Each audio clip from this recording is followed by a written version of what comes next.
Chapter 1: The Cage That Breathes. Issei Hayate had been dead for approximately 4 minutes and 30 seconds before something inside him decided that death was inconvenient. He lay in the rubble of what had once been the eastern courtyard of Ko Academy, his school uniform shredded at the sleeve, his right arm glowing with a faint crimson light that pulsed like a second heartbeat. The stray devil that had impaled him through the shoulder had already fled, spooked by something it had glimpsed in his eyes during those final moments of consciousness.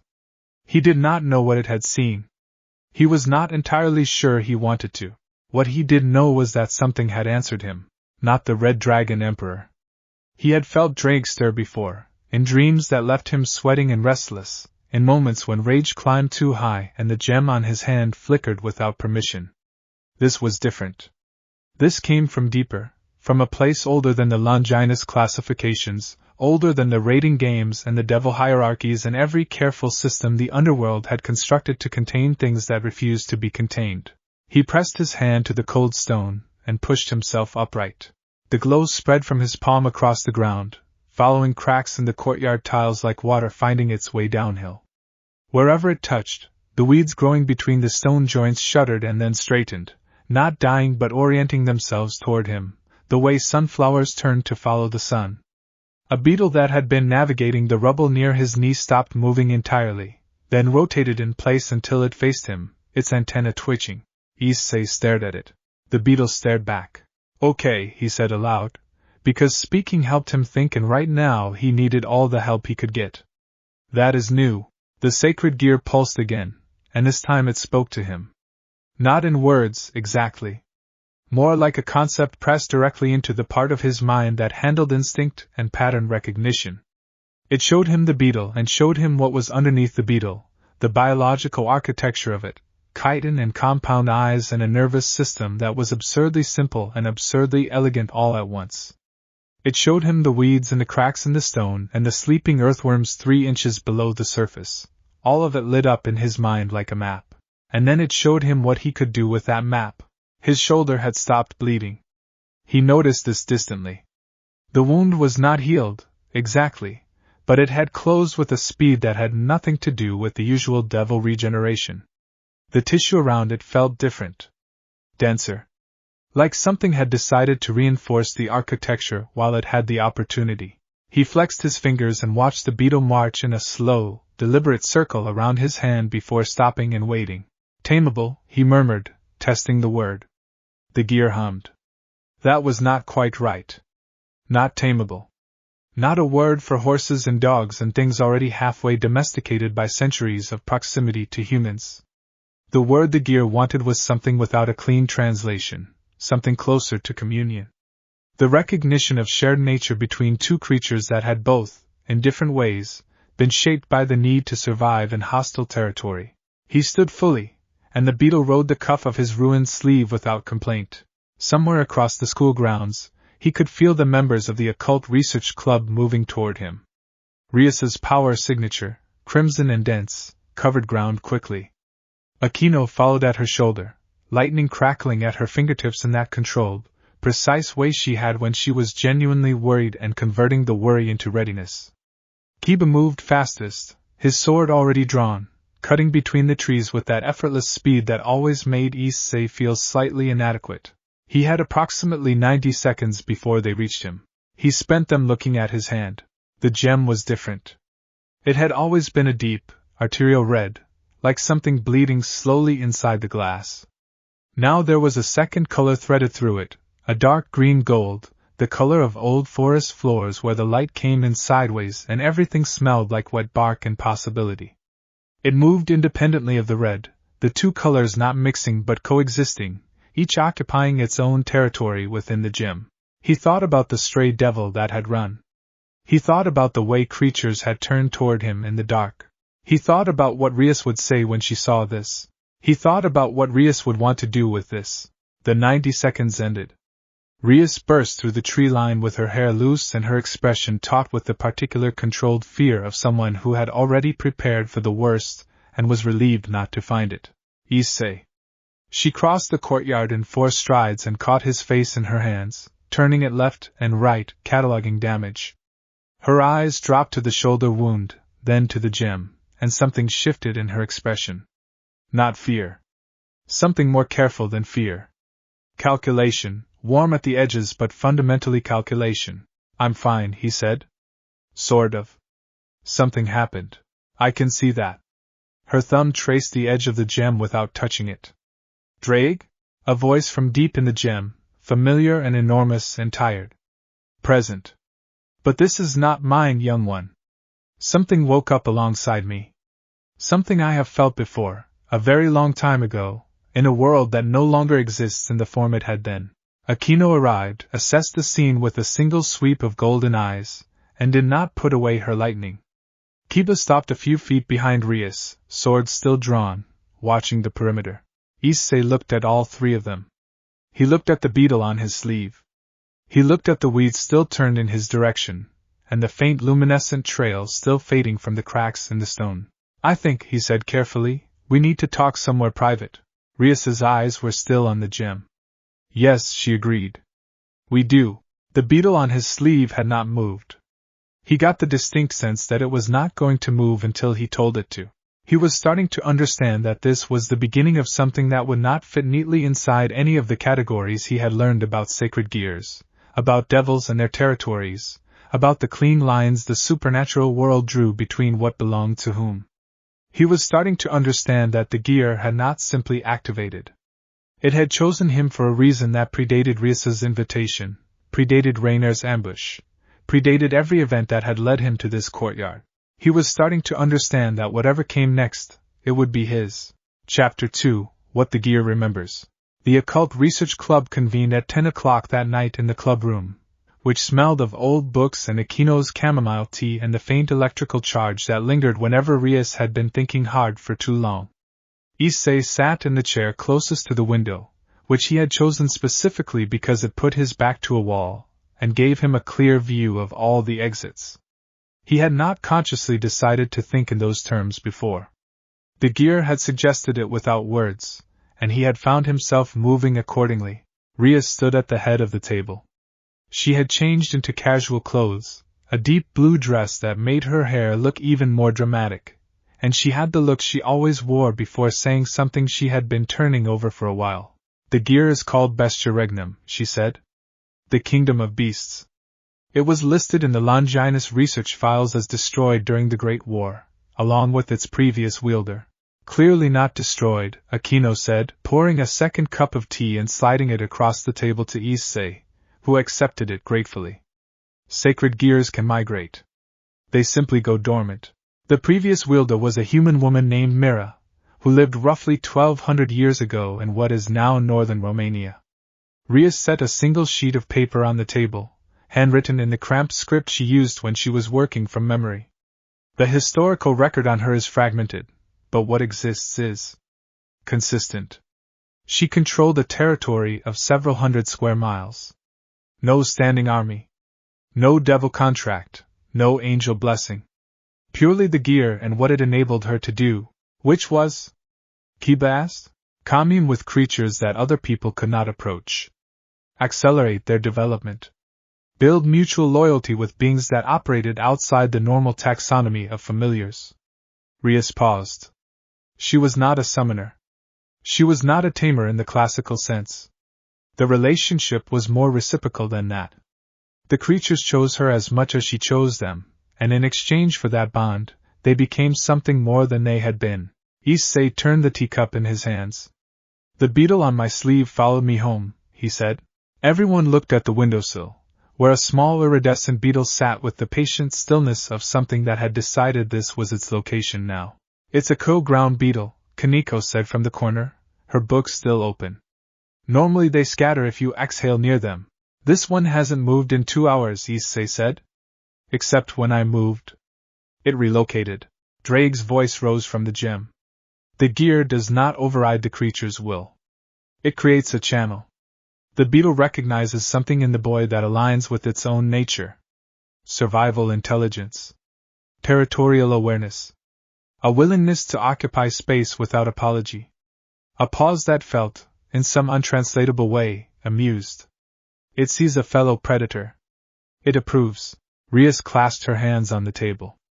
Issei. I need to ask you something directly. Yeah. This gear significantly changes your value as a piece on my team. It also changes the interest other factions will take in you. The Gremry family will want to catalog it. The rating game community will want to assess what it means for combat classifications. She held his gaze. I will protect you. That is not in question. But I need to know, do you understand what this becomes, politically? He had spent the walk home thinking about this. The gear had spent the walk home showing him, in that silent, intuitive way it had, the shape of every potential outcome it could map from the available data. Creatures recognized territory. Creatures recognized strength. The devil factions recognized rank and lineage and the careful exchange of favors that kept the peace. These were two different languages. I understand that everyone is going to want to put a label on it, he said. And I understand that the label they put on it will come with conditions. Yes. What if I don't want those conditions? The room went quiet in a way that had texture to it. Akino's teacup paused halfway to her lips. Kaneko looked up from her book. Kiba's expression did not change, but something behind his eyes sharpened.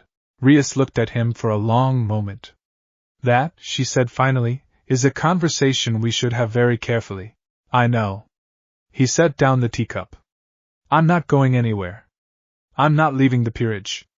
I looked at the gear's history, the way it showed it to me, and the last woman who had it spent her whole life defending someone else's idea of what she should be doing with it.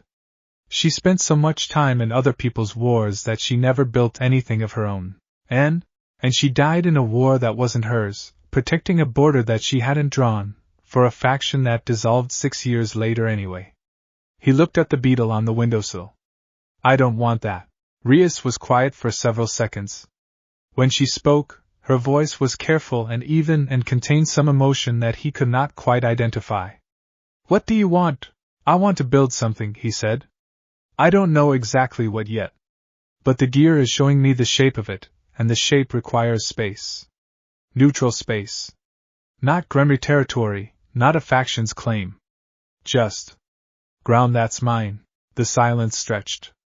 Outside the window, Ko spread its lights in every direction, a city that had no idea what moved through it in the dark. Give me time to think, Rias said at last. Don't do anything that draws attention yet. Okay. She looked at the beetle one more time. And figure out a name for that beetle. Unnamed things have a way of becoming unnamed problems. He looked at the beetle. The beetle looked at him. Mori, he said. After the forest.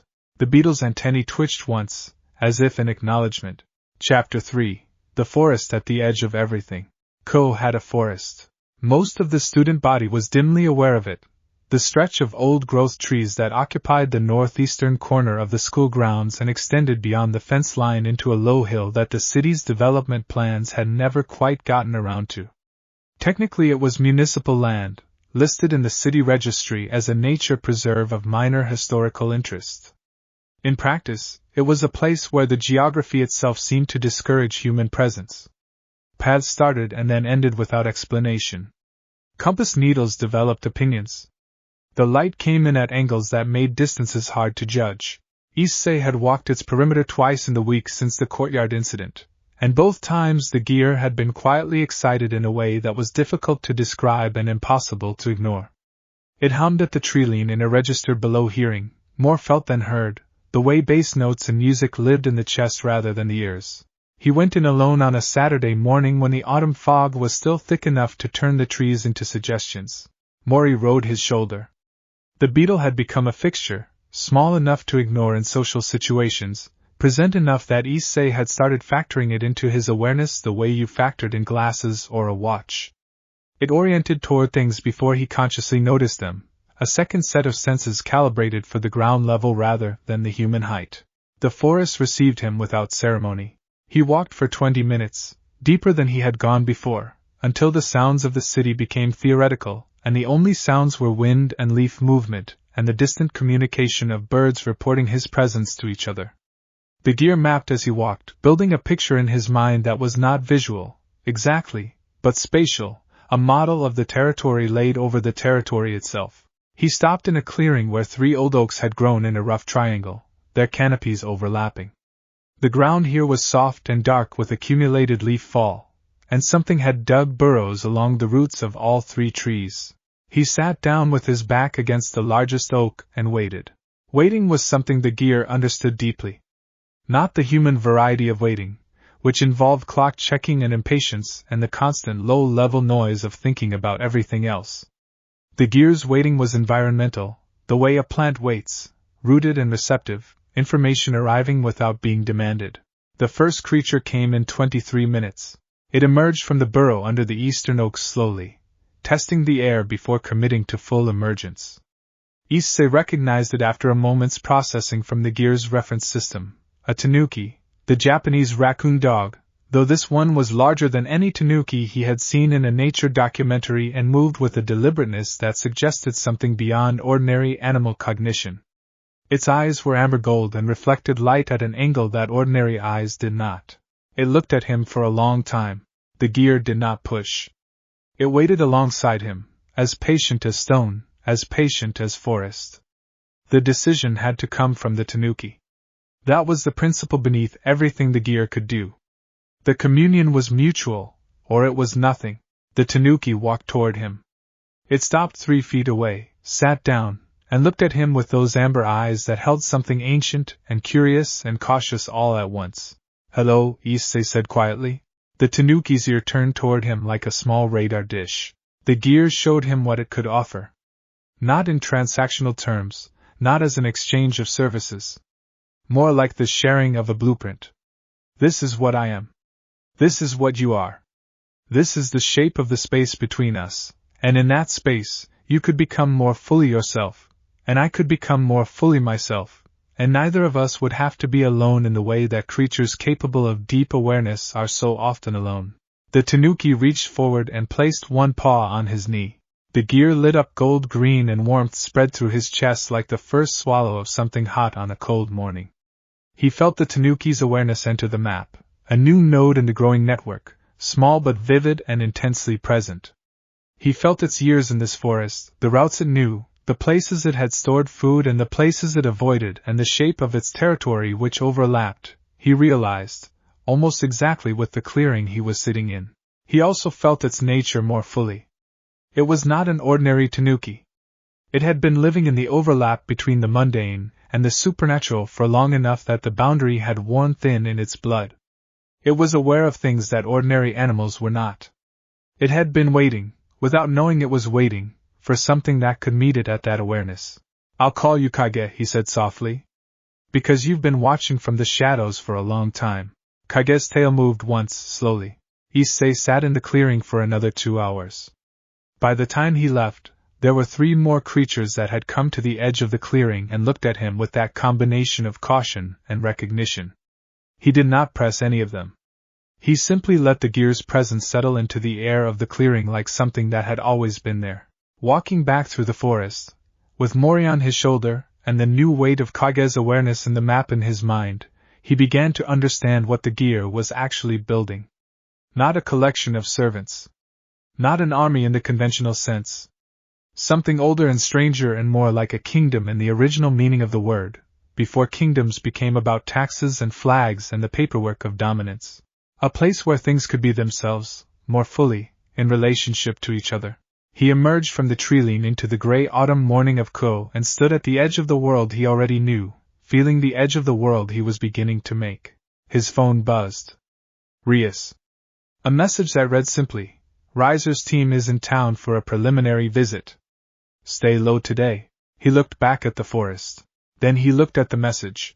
Then he pocketed his phone and went to get breakfast, because whatever came next, it would require him to be fed and rested and thinking clearly, and he had learned from the Gear, if nothing else, that preparation was not cowardice. It was the first language of every creature that had ever survived long enough to matter. Chapter 4. The Girl Made of Web and Starlight. He found her on a Wednesday. Or rather, she found him, which was a distinction she would later insist on with enough conviction that he stopped arguing about it. He had been in the forest for 3 mornings in a row, and each morning the clearing had felt more settled, more recognized by the Gear as territory rather than simply space.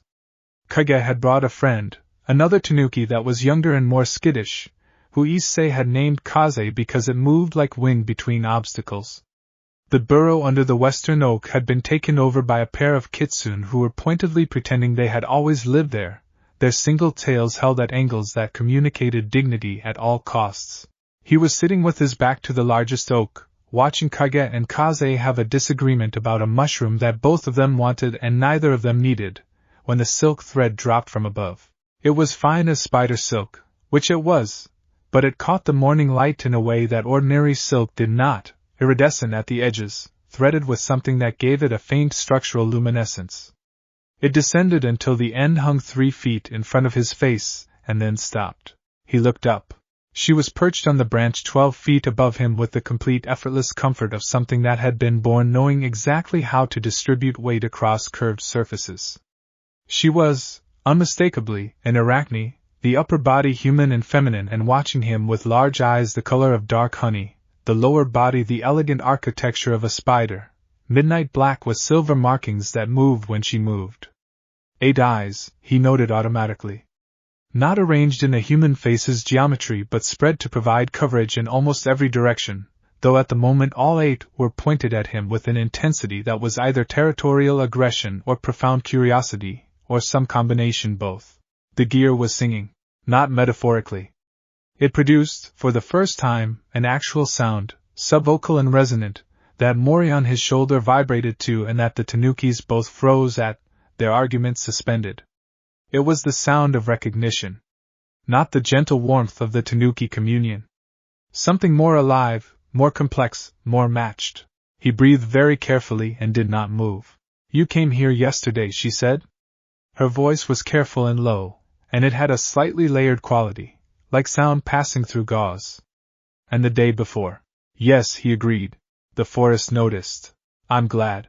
She tilted her head at an angle that his human neck could not replicate. "What are you?" "Something in between, I think." "Devil, sort of." "Human, originally. Currently something the classification system hasn't caught up with." He paused. "What are you doing in Ko?" "Arachne usually stay further north." Something shifted in her expression. "I followed a thread," she said, and the way she said it told him it was not a figure of speech. She was a creature whose whole existence was organized around the logic of threads, connections, the invisible architecture linking things that appeared separate. "I have been following it for 6 months. It led here. To this forest?" "To you," she said, with the directness of a creature that had no social script for pretending to mean something other than what she meant. "I felt something shift in the pattern of this territory. Something that should not exist, that the old records said was gone. But threads do not lie. They may be misread, but they do not lie." The gear pulsed. Issei let it show her what it had shown the tanuki, what it had shown Mori, the blueprint of mutual recognition. But it showed her more than it had shown the others. Because she was more aware, more capable of receiving complexity, and the gear was, at its core, honest about the scale of what it was offering. It showed her the territory he was building. Not the physical clearing but the concept of it. The network. The place where things outside the existing faction's definitions could find ground. She was very still for a long moment. "You are very young," she said at last. "Yeah. And you have almost no idea what you are doing." "Also yeah." She descended one careful step at a time, her legs finding holds in the bark with the precision of long practice, until she was at eye level on the trunk 5 feet away, her human half angled toward him, her spider body tucked with its legs folded in a posture he would later learn was how Arachne indicated non-aggression. "My name is Sarah," she said. "I have been alone for a long time. There are not many of us left who remember the old territories, before the factions carved everything up and required loyalty certificates." "I know the feeling," he said, and meant it. "If I stayed," she said carefully, "I would not be a servant. I would not be a weapon." The last person who tried to use an arachne as a weapon discovered that silk can bind in both directions. "I'm not interested in weapons," he said. "I'm interested in building something." "What?" He looked at the clearing. At Kage and Kaze, who had settled their mushroom dispute and were both staring at Sarah with fascinated wariness. At the kitsune peeking from the western burrow with their ears pressed flat against their heads. Aunt Mori, who had turned to face Sarah with the calm orientation of something that had already made its assessment, and reached a comfortable conclusion. I'll tell you what I know of it so far, he said. It will take a while. I have tea in my bag. Sarah's 8 eyes blinked in sequence, which he would later learn was an Arachne expression equivalent to a startled laugh. You brought tea to a forest, she said. I bring tea everywhere. It's a habit. Humans, she said, but she descended the rest of the way and settled on the roots across from him with a careful grace that was, he thought, perhaps the most beautiful thing he had seen in his entirely strange and complicated new life. He started talking. She started listening. The forest held them both in its old, patient attention, and the gear sang quietly in the key of something being born. Chapter 5, Riser's Shadow and the Shape of Territory. Riser Phoenix arrived in Ko on a Thursday with a retinue and an attitude, and the particular brand of casual arrogance that came from having been wealthy and powerful long enough to stop noticing that it was a choice and not a natural state of the universe. Issei was aware of him primarily through the way the air pressure changed in the clubroom. Rias became perfectly controlled in a way that was different from her usual control, the way a string becomes perfectly still right before it snaps. Akino's smile went from warm to architectural. Kiba found reasons to have his hand near his hilt. Riser himself stopped by the clubroom on Friday afternoon, not because he needed to but because he was the kind of person who needed to make sure that people were aware of spaces he considered his. Issei was there. He was in the chair by the window, eating a convenience store rice ball, reviewing the notes he had been taking about the forest's layout, with Mori on the windowsill and a mind full of the morning's communion work. He had spent 2 hours with Sarah discussing the structural properties of the soil in the northern section of the forest, which she believed was geologically unusual in ways that could be significant if someone wanted to establish permanent underground infrastructure. He looked up when Riser entered and assessed him with the same methodology the gear had been teaching him to apply to everything. Territory. Strength. Intent. The shape of what something protected versus what it occupied. Riser was strong. No question. Phoenix fire was not a trivial thing. But the strength was the kind that had been present for so long it had stopped being exercised and started being assumed, and assumed strength had a predictable brittleness. Riser looked at him the way powerful people look at things they've already categorized as irrelevant. Rias's new pawn, he said. One of them, Issei said. The Red Dragon Emperor. Impressive lineage for someone so entirely untrained. The tone was pleasant in the way that sharp things were pleasant, clean and cold and designed to draw blood without seeming to try. Issei ate his rice ball. Mori's antennae moved. How's the fire treating you? He asked. Not aggressive. Genuinely curious, or close enough that Riser would have difficulty characterizing it otherwise. Riser blinked. The question was off script. People either deferred to Riser or opposed him. They did not ask him conversational questions as if they were colleagues at a conference. Well enough, Riser said after a beat. Good. Issei returned to his notes. I'll leave you to it. Riser stood in the doorway for a moment longer than was comfortable for him, which Issei could tell because his energy shifted in the way that things shifted when they encountered terrain that didn't respond as predicted, and then he moved on. Rias caught Issei's eye from across the room. He gave her the mildest possible expression. She returned it with something that was not quite amusement, and not quite exasperation, and settled in the middle as something that looked, he thought, a great deal like reassessment. After Riser's retinue left the building, Akino appeared beside his chair with a cup of tea that she set down without comment. That was interesting, she said. He's performing, Issei said. He performs at everyone. It's muscle memory at this point. He probably doesn't know he's doing it. Most people perform back, Akino said. You didn't. Performing back is what he wants. It confirms the hierarchy he's already assumed. He looked at his notes. If you don't perform back, he doesn't know what you are. And not knowing what something is makes it automatically more concerning than something he can categorize. Akino sat on the arm of the adjacent chair and regarded him with those gold eyes that always felt like they were doing several things at once. Where did you learn to think like that? The forest, he said simply. She was quiet for a moment. The forest has been teaching you a great deal lately. It has a good curriculum, Issei. Her voice gentled, which it did rarely and meant something when it did. Be careful. Not of Riser specifically. Of the dynamic. The factions have very firm ideas about what neutral territory means, and those ideas are primarily, it doesn't exist. I know, he said. Knowing and being prepared are different things. Also true. She looked at him for another moment with that expression that had something searching in it, something that was trying to locate a thing she didn't yet have a name for. Then she picked up his empty teacup and went to refill it, and the conversation closed the way good conversations sometimes did, not with a conclusion but with the comfortable weight of things understood without being fully said. That evening he went back to the forest and sat in the clearing until the stars came out above the oak canopy, feeling the map grow in his mind, feeling the new nodes of awareness settling into their places, Sarah high in her branch, Kage and Kaze in their burrow, the kitsune pair becoming bolder by the day, and 3 other creatures he had begun tentative contact with that week. A small river otter who had no business being in a forest pond this far from open water but was manifestly here. Anyway, a hawk with eyes that were far too sharp and far too knowing, and something that lived in the oldest tree at the forest's heart, and had not yet shown itself but was, unmistakably, aware of him. He sat with all of that, the network of awareness that was not ownership, the territory that was not conquest, the kingdom that had no flag yet and no formal borders and no paperwork on file anywhere. It was his. Genuinely his, in the way that the gear had meant when it first showed him the word.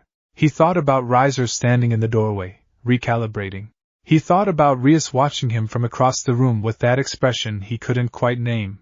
He thought about Sarah, who had come back every morning since Wednesday and was currently, he knew, spinning an experimental web between 2 of the clearing oaks with a structural design she had been developing for years and had never had the right material or the right space to test. He thought about Aquino's warning, be careful. He intended to be. Careful was a tool, not a cage. The forest had taught him that too. Somewhere in the dark above him, the hawk landed in the oak's canopy without sound. He was still building. But the foundation was in. Chapter 6, Daughters of the Old World. The Lamia arrived 3 weeks after Sarah. He had not gone looking for her. This was becoming a pattern he was learning to read. The gear did not recruit in the way a general recruited soldiers, broadcasting need and accepting applicants. It did something subtler. It changed the texture of a place. The forest had been an ordinary forest before he started spending his mornings in it. Now it was the kind of place that certain things could sense from a distance, the way animals could sense water sources in dry terrain, not through smell exactly but through some alignment of faculty, and need and possibility. She came from the south, which meant she had crossed the residential boundary of Ko proper, which meant she had been watching the territory for at least a few days before deciding to approach. She was cautious in the way that apex predators with long memories were cautious, not afraid but deliberate, testing each step before committing weight. He was doing early morning work with Sarah, learning the first principles of arachne web architecture, which was genuinely fascinating on a structural engineering level even if the medium was silk rather than steel, when the Lamia appeared at the treeline. She was beautiful in the unsettling way that things older than human beauty standards were beautiful. Her upper body was human in proportion, but the scales of her lower body climbed above the transition point, tracing her collarbones and cheekbones in a faint iridescent pattern, purple-black and catching the light the way oil on water caught the light. Her tail was long and moved with independent intelligence, not the unconscious tail movement of an animal but the expressive movement of a second limb that had opinions. Her name, she told him later, was Nyx. She had been living in the hills south of Ko for 11 years, which was less than he had expected and more than he had assumed, and she had been aware of the forest change for the past month. She had watched from the hills. She had felt the gear's map extend toward her territory, not invasively, not claiming, just existing and being perceptible. An arachne and a tanuki and a beetle the size of a walnut, Sarah had said when Nyx arrived, with the dry tones she had developed in their weeks of acquaintance. We are a very distinguished group. The kitsune are also here, Issei said. The kitsune are not yet part of the communion. They are currently freeloading on the ambient goodwill. The kitsune, from their burrow, declined to dignify this with a response. Nyx had sat at the edge of the clearing for the first visit, which he had accepted without comment, understanding that the distance was not unfriendliness but measurement. She was gauging his consistency. Whether he behaved the same way when observed as when he thought he was alone. Whether the warmth the gear broadcast was performance or nature. She came back the next day. And the day after. On the fourth day she crossed to the center of the clearing and sat across from him, and they talked for the first time in a real way, which turned out to involve her asking him a series of questions that were, in structure and precision, more like a formal assessment than casual conversation. He answered honestly, including the parts where the honest answer was "I don't know yet." Most people who try to build territories in the supernatural world, Nick said, do so because they want control. I know. You say you want something different. But Arachne have excellent spatial memory. I can tell you the precise coordinates of every territory I have been invited into, and then expelled from when my nature became inconvenient. I'm not going to expel you for being what you are. You say that now. I say that now, and I'll say it in a year. He held her gaze. I can't give you proof yet. I can give you time. Come here as often or as little as you want. Watch what I'm building. If it becomes something that asks you to be less than you are, you'll know, and you can leave, and I won't stop you. Nyx's tail moved in a slow, considering arc. And if it becomes something worth staying for? Then you stay because you chose to, not because you owe me anything. Sarah, from her branch above, was doing the blink and sequence expression again. He had come to recognize it as fond exasperation, which was an expression he also got from Rias on roughly a daily basis, and which he had apparently found a niche for inspiring in whoever he spent time with. The kitsune pair emerged from their burrow that afternoon for the first time and accepted rice crackers from his bag with the regal condescension of creatures accepting tribute, which was fine. They were kitsune. They came by it honestly.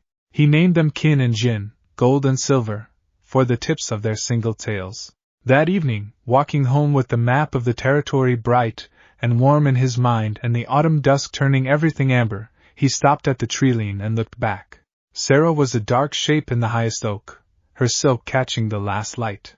Nyx was coiled at the base of the middle oak, her scales dimming to match the bark in the fading light. Kage and Kaze were foraging in the leaf litter with the brisk efficiency of creatures that had places to be. Kin and Jin were grooming each other by the burrow with studied nonchalance. Mori was on his shoulder, where Mori was always going to be. He thought, this is real. Not a plan, not a concept, not a vision. Real breathing, here, choosing to be here.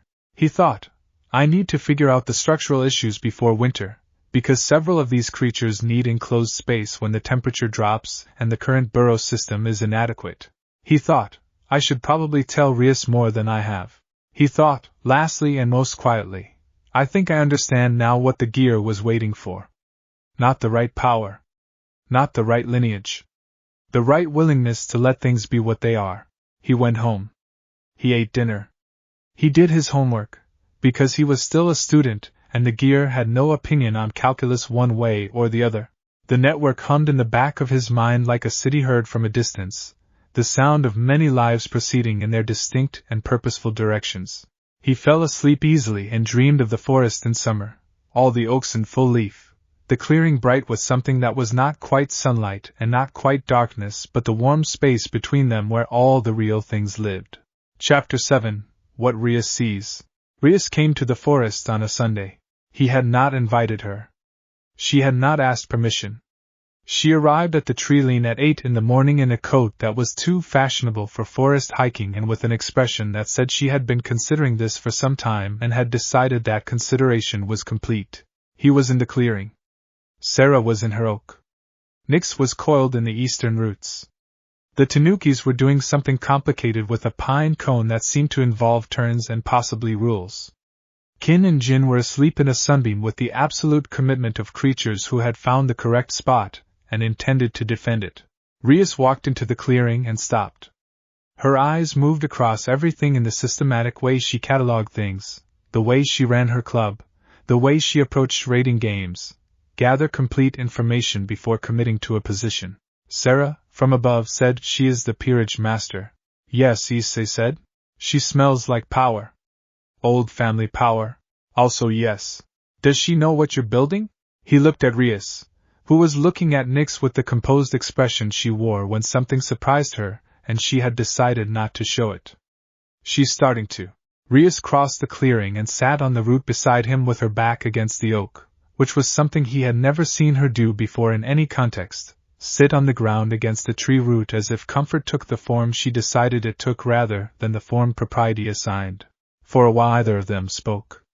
The forest talked instead, bird calls and wind and the small percussion of the tanukis and their pine cone. "How many?" she asked. "7 in the direct communion. More peripherally. The hawk comes and goes. There's something in the old tree at the center that I'm still in conversation with. It's cautious and the conversation moves slowly. That old tree is listed in 3 different supernatural records as a significant location," Rias said. "The Shinto priests know about it. The local Yukai community has been avoiding it for 60 years because something warned them away. It warned them away because it was waiting," he said. "Not protecting. Waiting." Rias was quiet.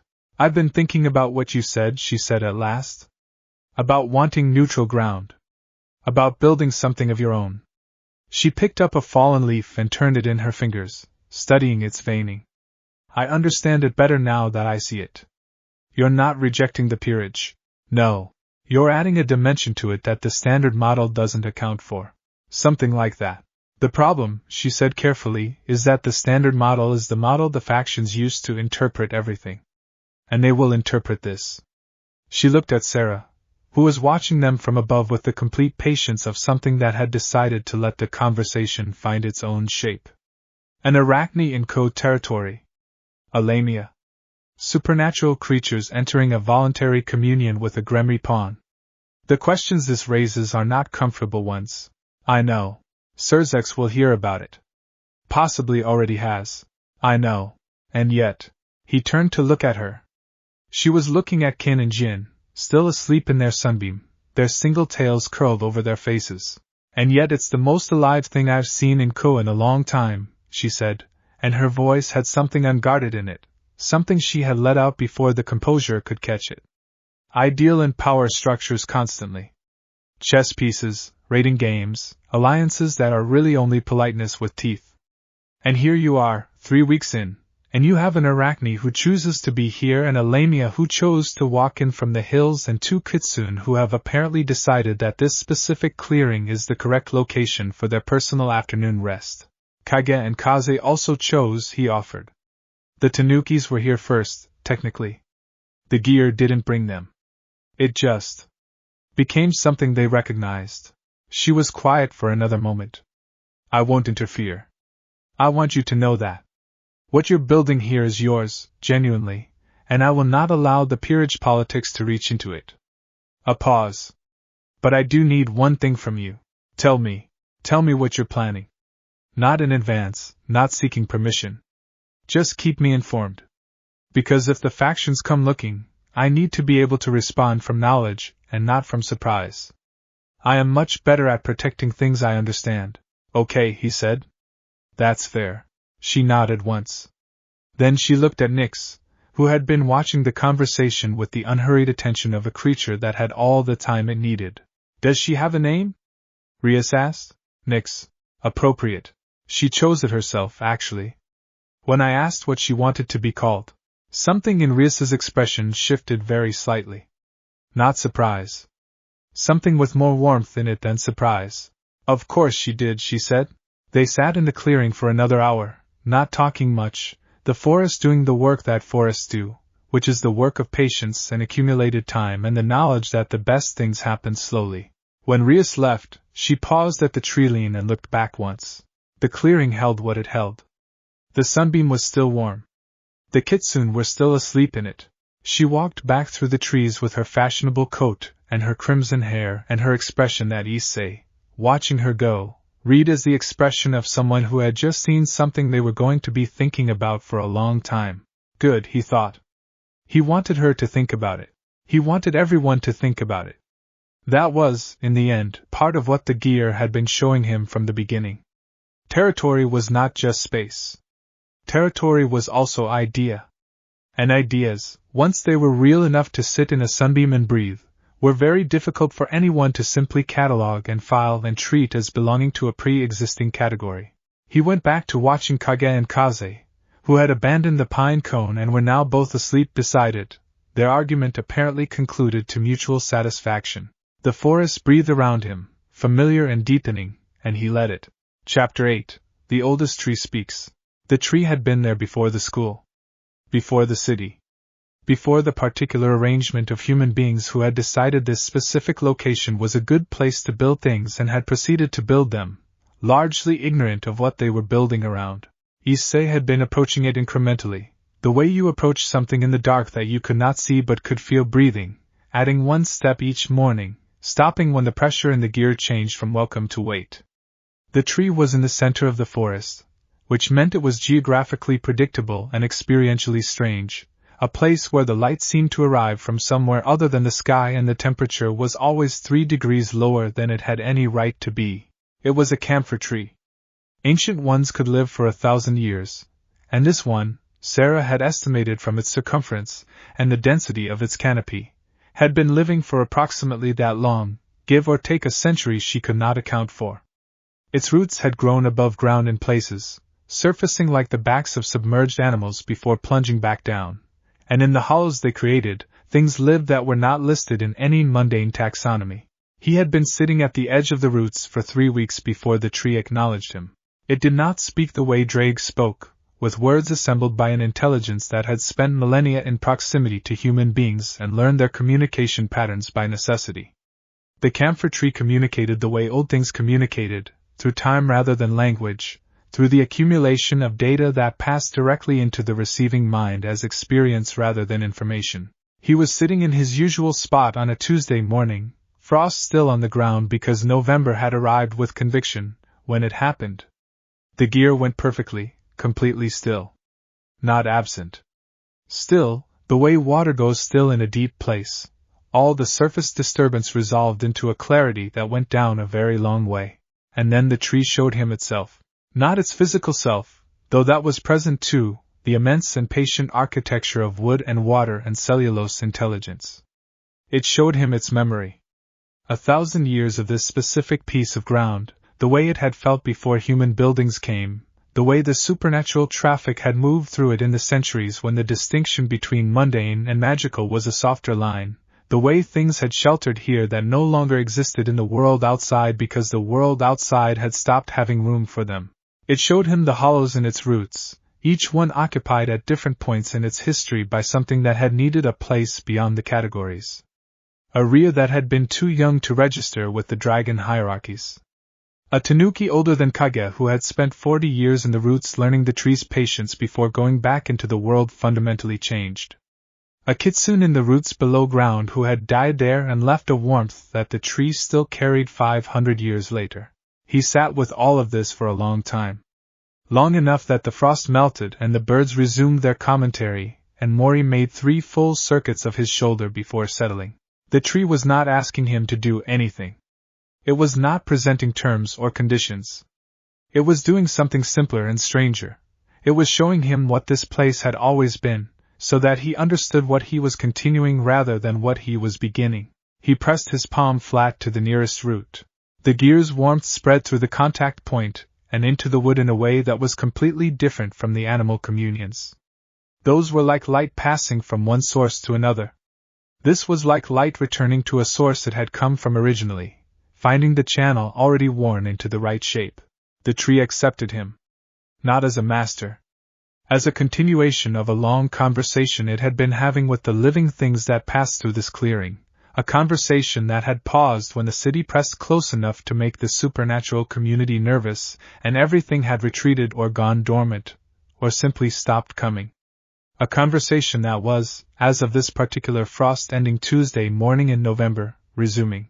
He sat with his hand on the root for an hour and learned more about the ground beneath him than any geological survey had ever captured, learned the routes of underground water, learned the map of the root system that extended in every direction for 100 meters and had been, for 1,000 years, quietly structuring the soil chemistry of the whole forest in ways that made it subtly different from the terrain on every side. He learned why compasses failed here. He learned why paths ended without explanation. He learned that the forest already had a boundary. Not a wall, not a ward, not anything that supernatural entities with detection equipment would register as a formal barrier.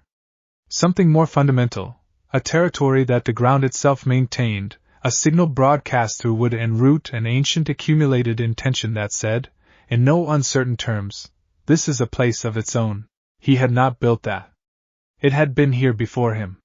He had simply become something the signal recognized as aligned rather than opposed. He walked back through the trees feeling quieter than usual, the way you felt after hearing something that settled a question you hadn't fully articulated but had been carrying anyway. He stopped at the clearing, where Sarah was doing maintenance work on her experimental web structure, the threads catching the November light with the particular quality she had been working to achieve, strong and transparent at once. The tree spoke, she said without looking down. She could sense his energy well enough by now to read its texture. It showed me things, he said. A lot of things. What is it? She asked. What does it want? He thought about how to say it. It doesn't want anything. It's been here for 1,000 years doing what it does. I think it just wanted someone to know. He looked up at her. Someone who would understand why that mattered. Sarah was quiet for a moment, adjusting a junction in her web with the careful precision she brought to everything. The old territories were like that, she said at last. Before the Great War reorganized everything. The land itself was part of the community. Not separate. Not backdrop. A pause. We lost that. Most of us lost even the memory that it had existed. It's still here, he said. She looked down at him, and her 8 eyes had the quality they had when something reached past her considerable caution and landed in the place she kept her Rio responses. Yes, she said. It is. Chapter 9, Infrastructure. Winter preparation was not a romantic project. It was, in its component parts, a series of practical problems that needed practical solutions, and the gear was excellent at practical problems in the way that all good predators were excellent at them, with total focus and zero sentimentality about the gap between the ideal solution and the available materials. The first problem was shelter. The Tanukis had their burrow, which was adequate. The Kitsune had expanded theirs to something that bordered on architectural, because Kitsune approached any space they occupied with the same energy they brought to grooming and napping and being generally superior about everything, which meant the burrow was now warm, dry, and had a concealed ventilation shaft that Issei had not asked for but was genuinely impressed by. Nyx was the issue. Lamia thermoregulation was partly biological and partly dependent on environment, and a November clearing in central Japan was not, by any measure, adequate for a creature whose metabolism had been calibrated for warmer climates. She did not complain. She was not a complaining creature.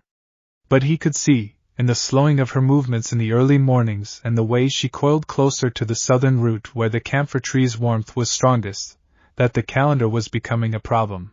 He spent 2 evenings with Sarah discussing structural options. Sarah had, in the 6 weeks since her arrival, developed a working theory about arachne silk that she had been testing in small increments, and had not discussed with anyone because there had previously been no one worth discussing it with. The theory was that arachne silk, at sufficient gauge and in the right geometries, had thermal properties that silk from mundane spiders did not. The crystalline structure of the protein chains could be arranged, with deliberate intent during production, to trap warmth the way certain mineral formations trapped heat, radiating it slowly rather than losing it to the ambient air. I have never had the space to test it at full scale, she said, looking at the clearing with the expression of someone measuring a room before ordering furniture. The applications for individual arachne are limited because we are not prone to indoor architecture. We are outdoor creatures.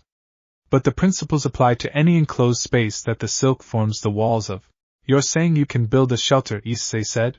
I'm saying I can build a shelter that maintains a temperature differential of 15 to 20 degrees from the outside air, without any heating source, purely through structural design. She paused. In theory. The practical test would require approximately 3 weeks of work at the scale this clearing requires. He looked at her. You've been wanting to do this for a long time. The blink in sequence again. 40 years. Give or take. Then let's do it. The construction that followed was one of the more absorbing projects he had undertaken in his very new and very strange life. Sarah worked at heights, spanning the space between the three oaks with structural cables first, the heavy-gauge primary silk that served as skeleton, then the secondary weave that distributed load, then the tertiary layer that was where the thermal properties lived. Fine as breath and arranged in geometric patterns that he quickly stopped trying to describe in human engineering terms because they did not have human engineering equivalents. He worked at ground level, doing the parts that required hands and the ability to move heavy stones, because the shelter needed a foundation that the silk alone could not provide, a low retaining wall that defined the space and gave the silk something solid to anchor at the perimeter. He quarried nothing. He moved what was already there. The tumbled stones at the forest's edge where the old fence line had partially collapsed, repositioning them with the deliberateness of someone laying the first courses of something intended to last. Nyx helped with the foundation. Her upper body strength was substantial and her tail provided leverage that no exclusively bipedal creature could replicate. She worked without being asked, appearing each morning earlier than the others, and she worked with a focus that he recognized as the focus of someone who had been waiting for a useful task and was grateful to have found one. On the fourth morning, while they were fitting a particularly awkward cornerstone, she said without preamble, "Why are you doing this yourself?" He fitted the stone into position. "What do you mean? You have a peerage master. A devil with significant resources. There are workers and contractors in the supernatural community who build these kinds of structures." She tested the stone's stability with the flat of her palm. "Why are you doing manual labor in a forest on a school morning?" He thought about this. "Because if someone else builds it, it's their structure that happens to be in my territory. If I build it, the structure understands where it belongs." Nyx looked at him. "That is not a construction principle," she said. "That is a philosophy. The gear doesn't really separate them," he said. "Everything you do with intention shapes the territory. The tree showed me that. This clearing has been shaped by 1,000 years of things living here with intention. What I build here is part of that now." Nyx was quiet for a long moment, both hands resting on the stone she had just placed. "In my mother's community," she said at last, and her voice had a quality it did not usually have, careful in the way that things are careful when they are carrying something fragile, the elder Lamia taught that a place becomes sacred when it is tended. Not blessed, not consecrated by ritual. Tended. Cleaned, repaired, noticed, cared for in the daily practical way. The ritual was the tending.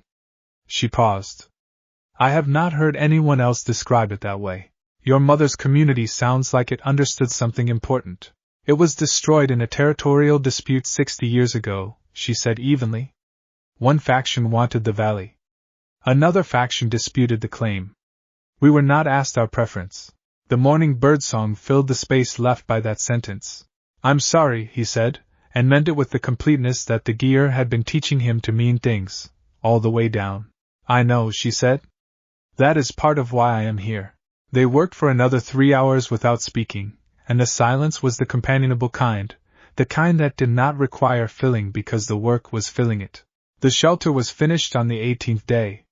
From outside, it looked like a natural feature of the forest, the silk having been chosen for translucency, and the geometry arranged to follow the shape of the oak canopy above it so that the eye slid past without snagging on anything that read as artificial.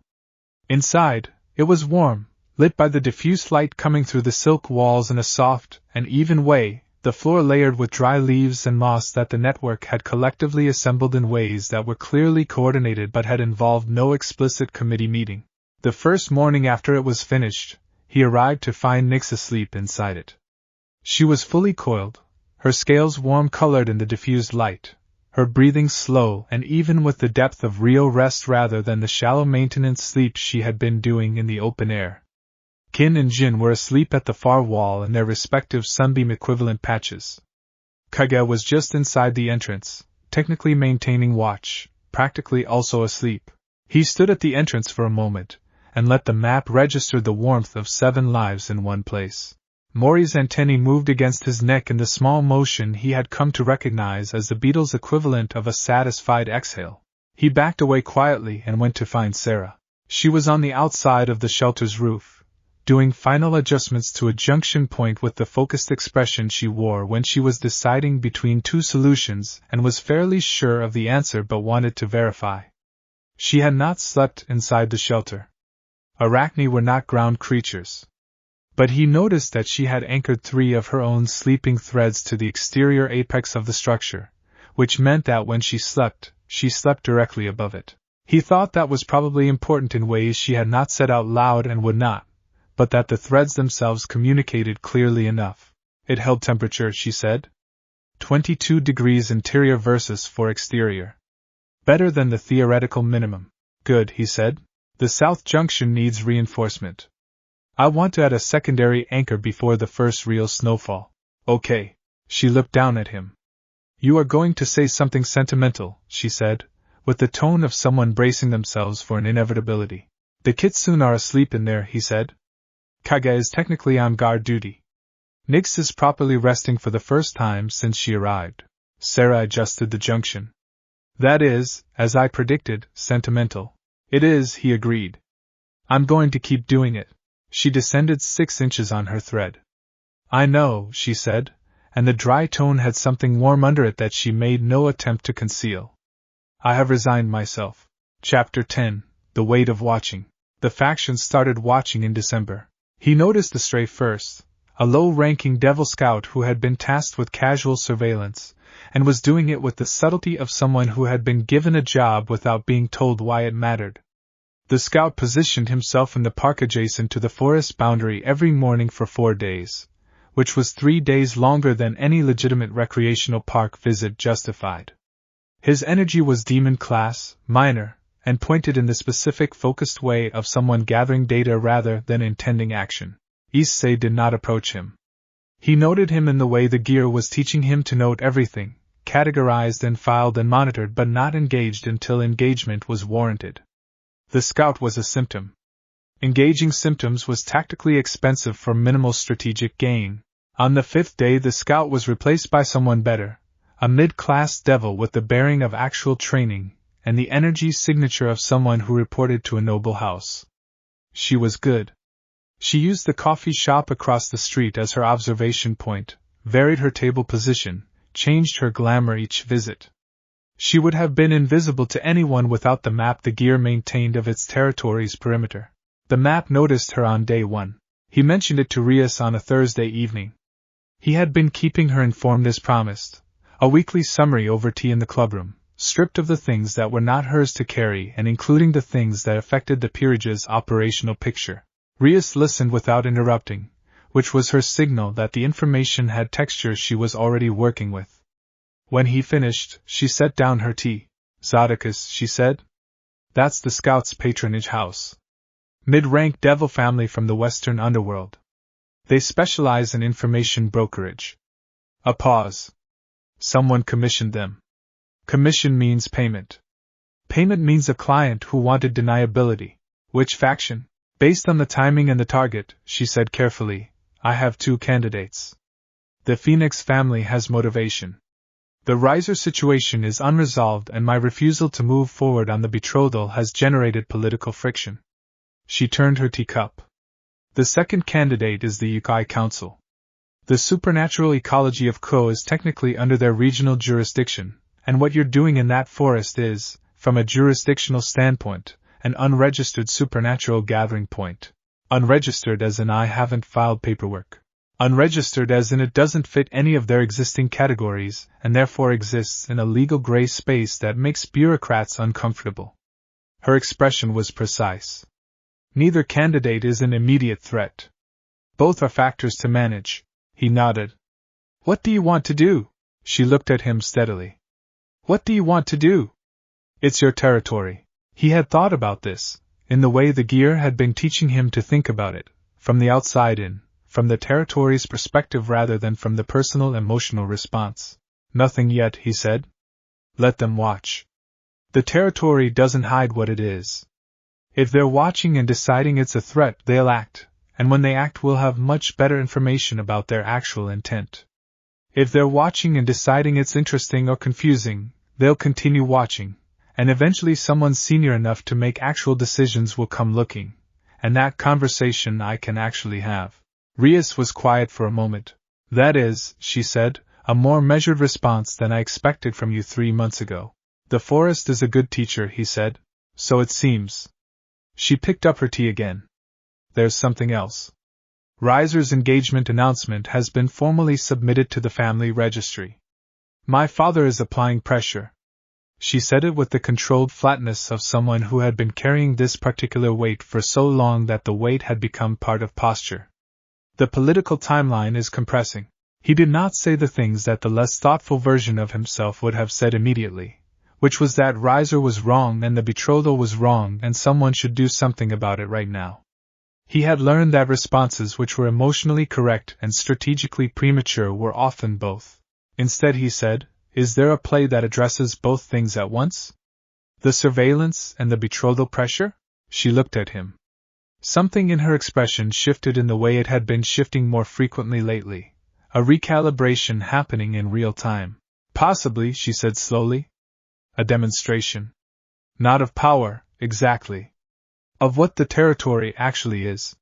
Something that shifts the framing from an unauthorized gathering point to a recognized entity with standing. How do you give something like that standing? You get someone who already has it to acknowledge yours. She set down her tea. Let me think about who that person is. He nodded and returned to his notes.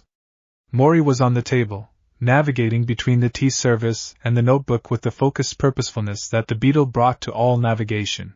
He thought about the mid-class devil at the coffee shop, watching the forest boundary from behind her rotating glamours, filing reports for a client who wanted deniability, and he thought about what she was seeing, a forest where things had chosen to be.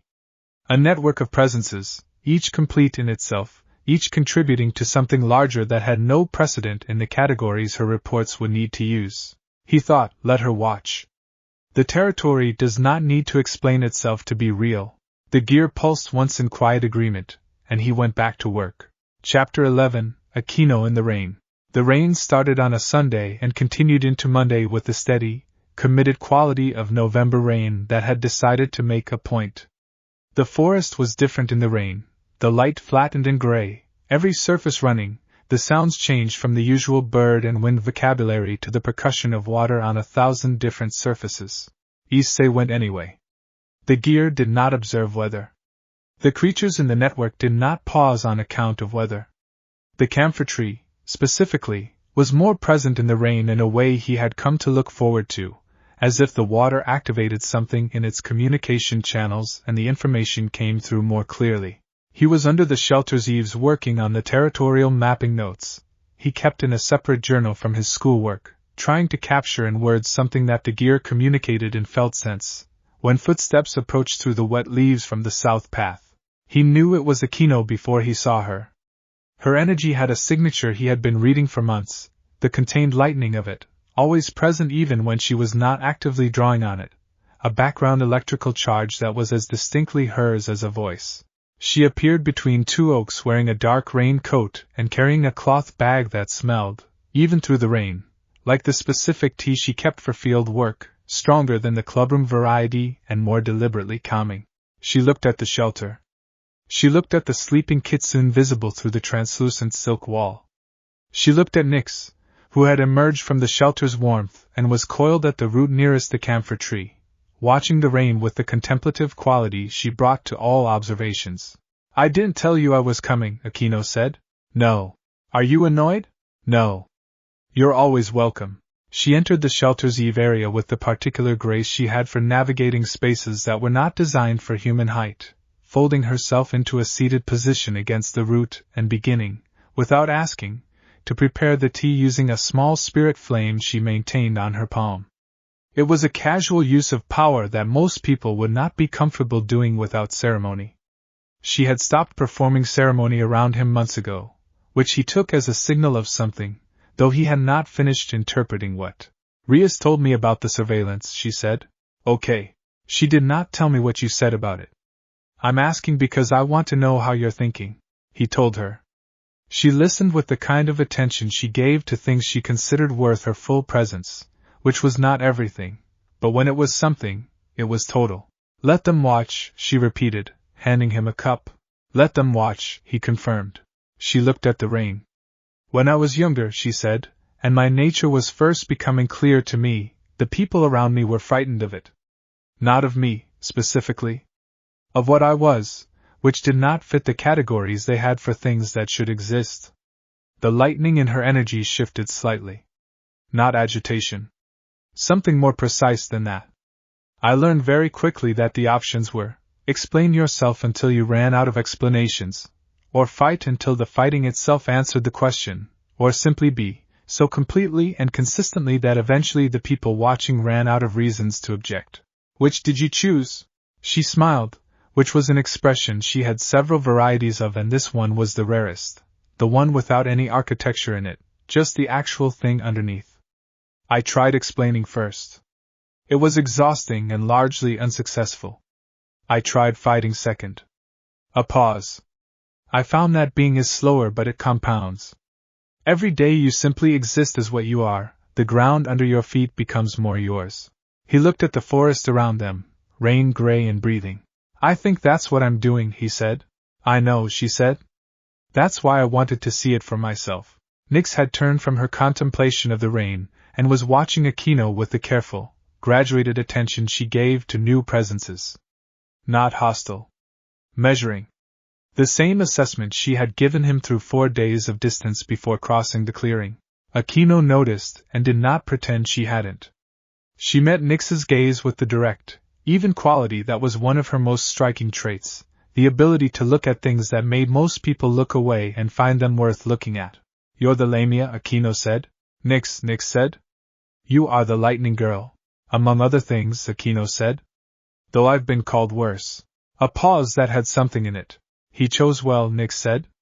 In the people he keeps around him. Aquino looked at Issei with those gold eyes that always seemed to be doing more than one thing. He has his moments, she said, which in her register meant something considerably warmer than the words themselves carried. They drank tea in the shelter's warmth while the rain made its argument with the forest canopy, and the territory held them, and the map in his mind was full and warm and growing. Later, walking back to the school together when the rain eased, Aquino said one more thing. Yeah? Whatever happens with the riser situation, whatever the political timeline does, the peerage will support the territory. Not just Rias. All of us. She did not look at him when she said it. She was watching the path ahead. I wanted you to hear that from me directly. He absorbed this. Why from you specifically? Because Rias speaks as the peerage master, and everything she says carries the weight of that role. A beat. I speak as myself. Those are different things, and I wanted you to have both. He looked at her profile in the gray autumn light and thought about how consistently she surprised him, which he was beginning to understand was not an accident but a precision of character that chose when to be surprising and when to be predictable and always knew which was warranted. Thank you, he said. She nodded once, and they walked the rest of the way in comfortable silence, and the silence was full of everything it needed to be. Chapter 12, The Chimera Question. He had been aware of her for 2 weeks before she crossed the boundary. The gear had picked her up at the eastern edge of the forest's root network, a presence that did not match any category in the taxonomy it maintained, which was both wider than the standard supernatural classification systems and organized on different principles. It flagged her as chimeric, which was the gear's term for a nature that had been assembled from multiple origins rather than inheriting a single biological and spiritual lineage. That interested him. It also explained why she had been waiting. Chimeras occupied an uncomfortable position in the supernatural social order. Most factions had no clean entry point for them. Too many natures meant too many potential allegiances, and too much unpredictability for the rating systems that Devil Society depended on. The Yukai communities were more flexible but still organized along species lines that a chimera, by definition, crossed. The human supernatural organizations tended toward fear. She had been watching from the boundary the same way Nix had watched from the hills, taking temperature, gauging consistency. He started leaving things at the eastern boundary. Not deliberately, or not apparently deliberately. A book left on a stone. A thermos of tea. A box of the rice crackers that Qin and Jin had made clear were the acceptable currency of any relationship. He did not wait to see if they were taken. He came back the next morning and they were gone, and he left something new. On the 14th morning, she was sitting on the stone when he arrived. She was young. Approximately his age, though the Gear's assessment of chimera aging was approximate at best, their biology having multiple clocks running at different speeds. Her human features were striking, dark eyes and dark hair and the particular bone structure that came from a heritage blending multiple lineages, and her non-human features were integrated with a fluency that suggested they had always been exactly where they were rather than imposed on a human baseline. Wings, folded tight against her back, deep amber and structured like a hawk's but scaled rather than feathered. Her hands, when she reached for the thermos he had brought, showed the first joint of each finger slightly extended into something between a claw and a nail. "You've been leaving things for me," she said. Not accusatory. Establishing facts. "I noticed you at the boundary. Figured you had reasons for staying there, and I wasn't going to push them." She turned the thermos in her hands, not opening it yet, examining it the way you examine things when you were deciding whether they were traps. "Most people either come running or pretend they don't see me. Most people don't have a gear that maps territory," he said. "You've been part of the map for 2 weeks. Ignoring you would have been dishonest." She looked at him with those dark eyes that had the hawk's horizontal pupil at their center, not concealed, not glamoured, simply present. "You're the one from the peerage. I'm the one with the forest," he said. Not denying the peerage. Choosing the more accurate primary identity. Something shifted in her expression. "What do you want from it?" "People who build territories want something. Resources, allegiance, a stronger hand in the raiding games. I want it to be a place where things can be completely what they are," he said. "I keep saying that and people keep looking for the fine print. There isn't fine print." She was quiet for a long moment. A crow landed on the stone 3 feet from her and looked at them both with the absolute social confidence of crows and then left. "My name is Kira," she said. "My mother was a harpy. My father was a human with devil ancestry far enough back to not register on standard tests but close enough to matter. I have been 4 different factions problem and no factions member." She looked at the forest. "I've been moving for 7 years. You don't have to move anymore if you don't want to," he said. "Just like that?" "Not just like that. You'd be part of the network. That's a real thing with real stakes. Things here protect each other. If something comes for the territory, everyone in it is part of the response." He paused. "But that's because we choose it, not because I require it. You'd be here because you want to be, and you'd stay because you still want to be, and when the day comes that you don't, that's your call." Kira opened the thermos and poured a cup of tea with the careful economy of someone accustomed to not wasting warmth. "The Arachne," she said. "She's been watching me from the canopy for the past 10 minutes. "Probably," he said. "She does that. It's not unfriendly. She's decided you're interesting and she's gathering data before forming an opinion." "How long does that take?" "With me it took about 2 days. I think you're further along than that." Kira drank her tea and looked at the forest, and did the thing that all of them had done at some point, the specific internal stillness of someone weighing a risk that was also an opportunity against the default of continuing to manage alone. "Can I see it?" she asked. "The territory. Before I decide." "That's exactly the right question," he said. "Come on." He walked her through the forest, not narrating, letting the territory speak in its own terms, the warmth of the clearing, the ancient patience of the camphor tree that she stopped and looked at for a long time with her head tilted at an angle her wings made possible that human necks did not, the shelter with its silk walls and its sleeping inhabitants, necks coiled at the root. Sarah descending smoothly to introduce herself in the direct and slightly terrifying way she had, and then ascending. Again with equivalent efficiency. He showed her the map, in the way the gear could share it, not transmitting it wholesale but letting her feel the edge of it, the shape of the network, the quality of what it was. "It's warm," she said quietly, not meaning temperature. "Yes." She stood in the clearing for a long time with her wings slightly unfurled, the amber membrane catching the thin December light. Maury navigated from his shoulder to his hand and then to the ground and then, after a moment's consideration, onto her boot. She looked down at it. "Is that an endorsement?" she asked. "From Maury, yes." She laughed. It was a short, surprised sound, like something that had not had a regular opportunity to practice and was slightly rusty. She looked at him with something that was not yet trust but was oriented toward it, the way a compass needle oriented before it locked to north. Okay, she said. I'll stay. For now. For now is a good start, he said. Chapter 13. What the Network Learns. The education went in both directions, which was something he had understood in principle from the gear's initial blueprint, and was now understanding experientially in ways that the principle had not fully prepared him for. He taught them things. The shared language of the map, the principles of the territory's logic, the human world navigation that several of them needed in varying degrees. He worked with Kira on glamour technique, which she had never had anyone patient enough to teach her properly, her chimeric nature making standard glamour instruction difficult because the instructors always got stuck on the species origin question and could not adapt their methods to something that did not fit the origin categories.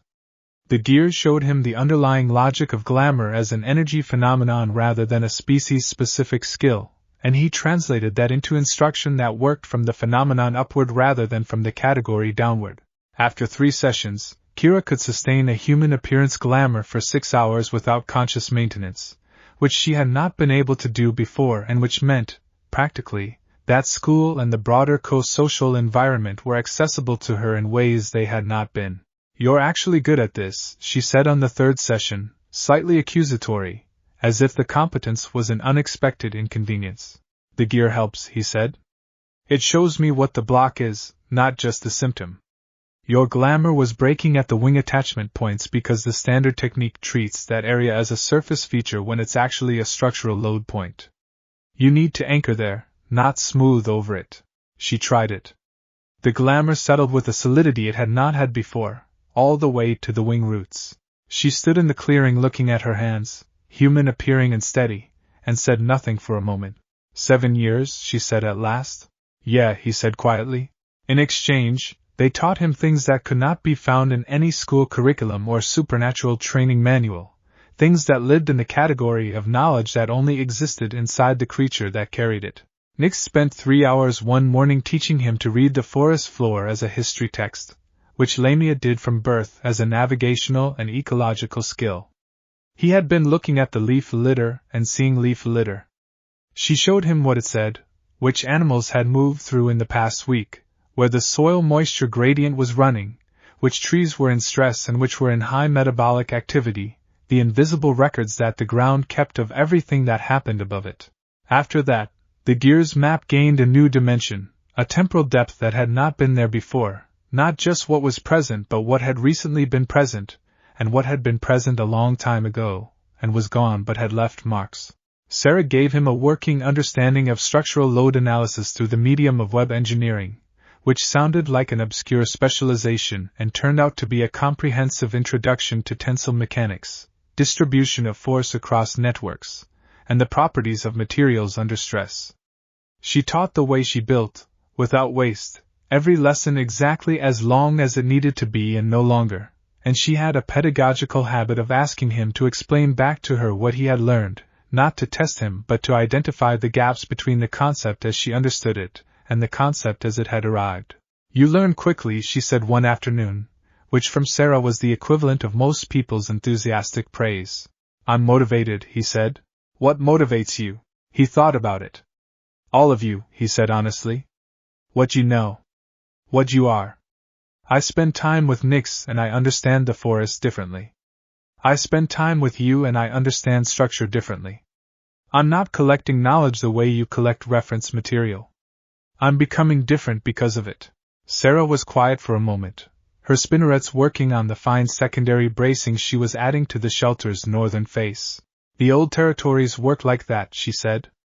When I was young enough to know one. The elders said that the community made each person more themselves, not less. Because you saw your nature reflected in different forms. The similarities showed you what was essential. The differences showed you what was particular. She added a thread. I have not had that in a very long time. He did not say anything because she was not asking for a response, only sharing, and he had learned that she shared in this way rarely and the correct reply was presence rather than words. The hawk came on a Wednesday in the third week of December.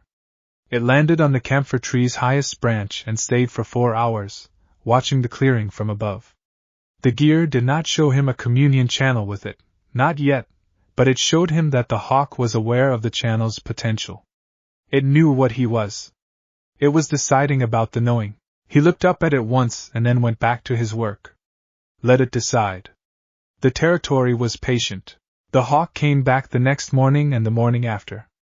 On the 4th morning it descended to the oak above the shelter, and watched Kira running practice forms, her wings half extended for balance, her movements the specific blend of multiple fighting traditions that her chimeric body had assembled across years of necessity.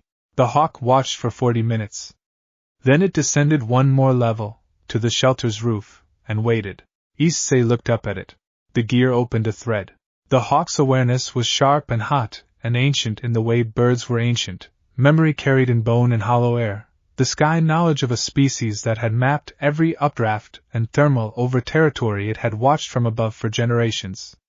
It was not a supernatural hawk in the way Kira was supernatural. Its origin was not mixed, it had been what it was for its whole long life. But the gear showed him something about it that explained the horizontal awareness in its eyes. It was the oldest hawk currently alive, and in the way that extreme age sometimes produced a kind of intelligence in creatures that were not ordinarily considered intelligent, it had arrived at something close to sapience through the sheer accumulation of observation. It had watched this forest for 30 years. It had watched the camphor tree's territory contract and expand. It had watched the supernatural community retreat. It had watched Issei enter the forest in September and had been, in its precise, aerial way, taking notes. It had decided. He felt the communion settle with a quality unlike any of the others, high and cold and completely without sentimentality, like the first breath of real winter air. The hawk's name, as far as it had any concept of a name, was something that translated into the gear's framework as height, or the view from height, or the specific quality of knowledge that only height produced. He called it Ten, after the sky. Ten's antenna twitched in the way that the gear told him meant the hawk found this naming both arbitrary and acceptable, which was a very hawk attitude toward language, and he respected it. He added 10 to the map. The network gained its highest point. Chapter 14, The Phoenix Problem. The formal challenge came on the Monday before winter break. Not from Reiser personally, which would have required Reiser to take the matter seriously enough to handle himself. It came from a representative of the Phoenix family's legal affairs division, which was both more bureaucratic and more ominous than a personal confrontation would have been. Bureaucracy meant strategy. Strategy meant that someone senior to Reiser had decided to treat this as a political chess problem rather than a personal insult. The letter, delivered by a minor devil who had the look of someone trying very hard to appear neutral, was addressed to Rias and contained 3 items. A formal request for timeline confirmation on the betrothal. A secondary note expressing concern about, quote, unusual supernatural ecological activity in the Co-Eastern Preserve area, attributed to a peerage member whose activities might be creating obligations inconsistent with the family alliance under discussion. A third item that was written in the careful language of implied threat, noting that the Phoenix family maintained reciprocal information sharing agreements with 3 major underworld monitoring bodies. Rias read it in the clubroom with everyone present, and set it down with the practiced calm of someone who had been managing political correspondence since before she was old enough to have opinions about managing political correspondence. They've connected Issei's territory to the betrothal question, Kiba said. They're using one as leverage on the other, Aquino said. Her tone was even. Her lightning was not. Rias looked at Issei. Your thoughts? He had been reading the letter over her shoulder, and had spent the 3 minutes, since she set it down, running the gear's pattern mapping across the content. It was, stripped of the formal language, a simple structure. The Phoenix family wanted compliance, and were offering, implicitly, to leave the forest question alone in exchange for it. They wanted the betrothal to move forward. They were framing the forest as an obstacle that could be made to disappear if the betrothal obstacle disappeared first. They're not interested in the forest, he said. They're using it as a pressure point. If they were actually concerned about the ecological activity, they'd have sent this through the Yukai Council's channels, not the family legal division. Agreed, Rias said. So responding to the forest point is the wrong target. The actual question is the betrothal, and that's your question, not mine. He paused. But I want to be clear about something. The territory is not a concession I'm willing to make. Not as a trade, not as a gesture of good faith, not for any framing that makes it sound like a reasonable exchange. It's not on the table. The room was quiet. The territory, Kaneko said from her corner, setting down her book to look at him, which she did rarely and which he had learned to attend to when she did, is also not just yours at this point. I know, he said. That's exactly why it's not on the table. Rias looked at him for a moment with that expression he was still learning the name for. There are 3 ways to respond to this letter, she said, picking it up again. Compliance, which is not an option I'm considering. Direct refusal, which gives them the escalation point they may be hoping for. And reframing, which is the most complex but the most durable. She looked at Aquino. I need 3 days to draft a response that makes the forest's existence a non-issue by changing what kind of issue it is. That sounds like you have an idea, Aquino said. The beginning of one. The key is recognition. If the forest territory is recognized by a party the Phoenix family cannot easily dismiss, the leverage disappears. She turned to Issei. I told you I was thinking about who that person was. I have an answer, but it requires something from you. Tell me. Surzex has been aware of your territory since October. He has not acted because he is curious rather than concerned, which is entirely typical of him. What I want to do is invite him to visit, formally, as recognition rather than inspection. If the Lucifer-class devil visits the Co-Eastern Preserve as a guest rather than an auditor, the political message is unambiguous. Issei absorbed this. An invitation to Surzex Lucifer was not a small thing. It was inviting scrutiny at the highest available level, in exchange for the protection that level of recognition conferred. He'll want to understand what it is, Issei said. Yes. The territory will need to show him, not tell him. It can't be a presentation. That, Rias said, is entirely consistent with how Surzex prefers to learn things. He thought about the camphor tree, which had waited 1,000 years for a conversation worth having. He thought about Sarah and her oak and Nyx at the root, and Kira learning to hold her glamour, and Ten watching from the canopy with the cool patience of an aerial analyst. Okay, he said. Invite him. Rias nodded and reached for a pen. Outside the clubroom windows, December light moved through the bare trees of the school grounds, pale and direct, the light that came when all the leaves were down and nothing was hidden. Chapter 15, Kira in the World. Winter break arrived with the particular relief of a thing that had been anticipated long enough to lose some of its power to surprise. The school buildings emptied. The social machinery of Co Academy's student life went dormant. The streets acquired the quiet that came when the rhythms of a population changed register. For Issei, it meant more time in the forest. For Kira, it meant something different. She had been cautious about the human-facing parts of Ko since her arrival. The glamour sessions had been partly practical preparation, but the practice and the reality had different textures, and she had been managing the gap between them with the careful budgeting of someone who knew exactly how much their resources cost. He found her at the forest boundary on the 3rd day of break, facing the town rather than the trees, her glamour engaged and steady, her wings fully concealed, looking at the nearest street with the expression of someone reading instructions in a language they had studied but never spoken aloud. You don't have to, he said. I want to, she said. 7 years is a long time to watch things from outside. I want to know what it's like to be in it. Okay. Do you want company or would it be easier alone? She thought about it seriously, which he had come to appreciate about her. She did not give reflexive answers. She assessed the actual question. Company, she said. Someone who knows what the glamour looks like from outside. If something goes wrong, I want a reference point. They walked into Co together, Issei in his usual jacket and Kira in a borrowed coat that fit approximately, both of them moving at the unhurried pace of people with no particular destination. Mori was absent. The beetle stayed in the territory when Issei left it for the town, one of the small adjustments to the network's logic that had developed naturally over time. Co in winter break had a different quality from Co during the school term. The students were gone and what remained was the permanent population, older on average, moving with the efficiency of people who lived in a place rather than visited it. The shops were open and the usual sounds of commerce and foot traffic filled the spaces between buildings.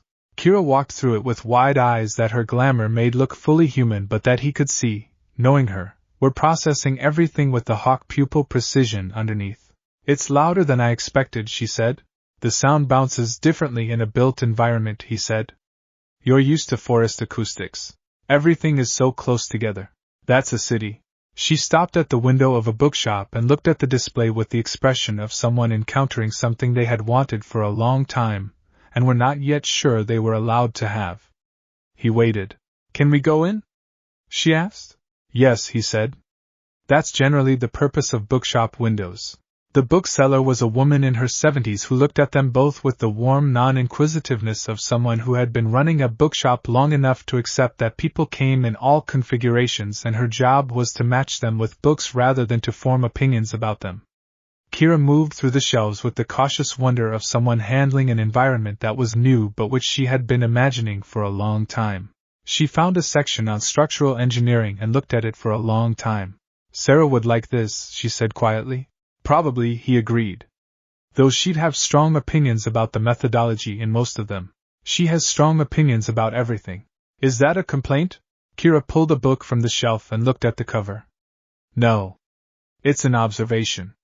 Where I grew up, the people who had survived long enough to have developed strong opinions about things were the people worth listening to. She turned the book. She's been alive for over 100 years. Her opinions have been tested. That's different from people who have opinions because they have not been tested yet.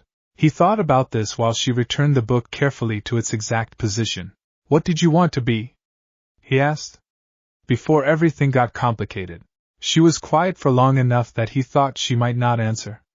Then, I wanted to build things. Structures. I was always fascinated by how things held together. A pause. Ironic, given what I am. Not ironic, he said. Logical. You understand failure modes from the inside. She turned to look at him and the hawk pupils were visible in that brief moment before she remembered and steadied the glamour, deep amber, and fully awake.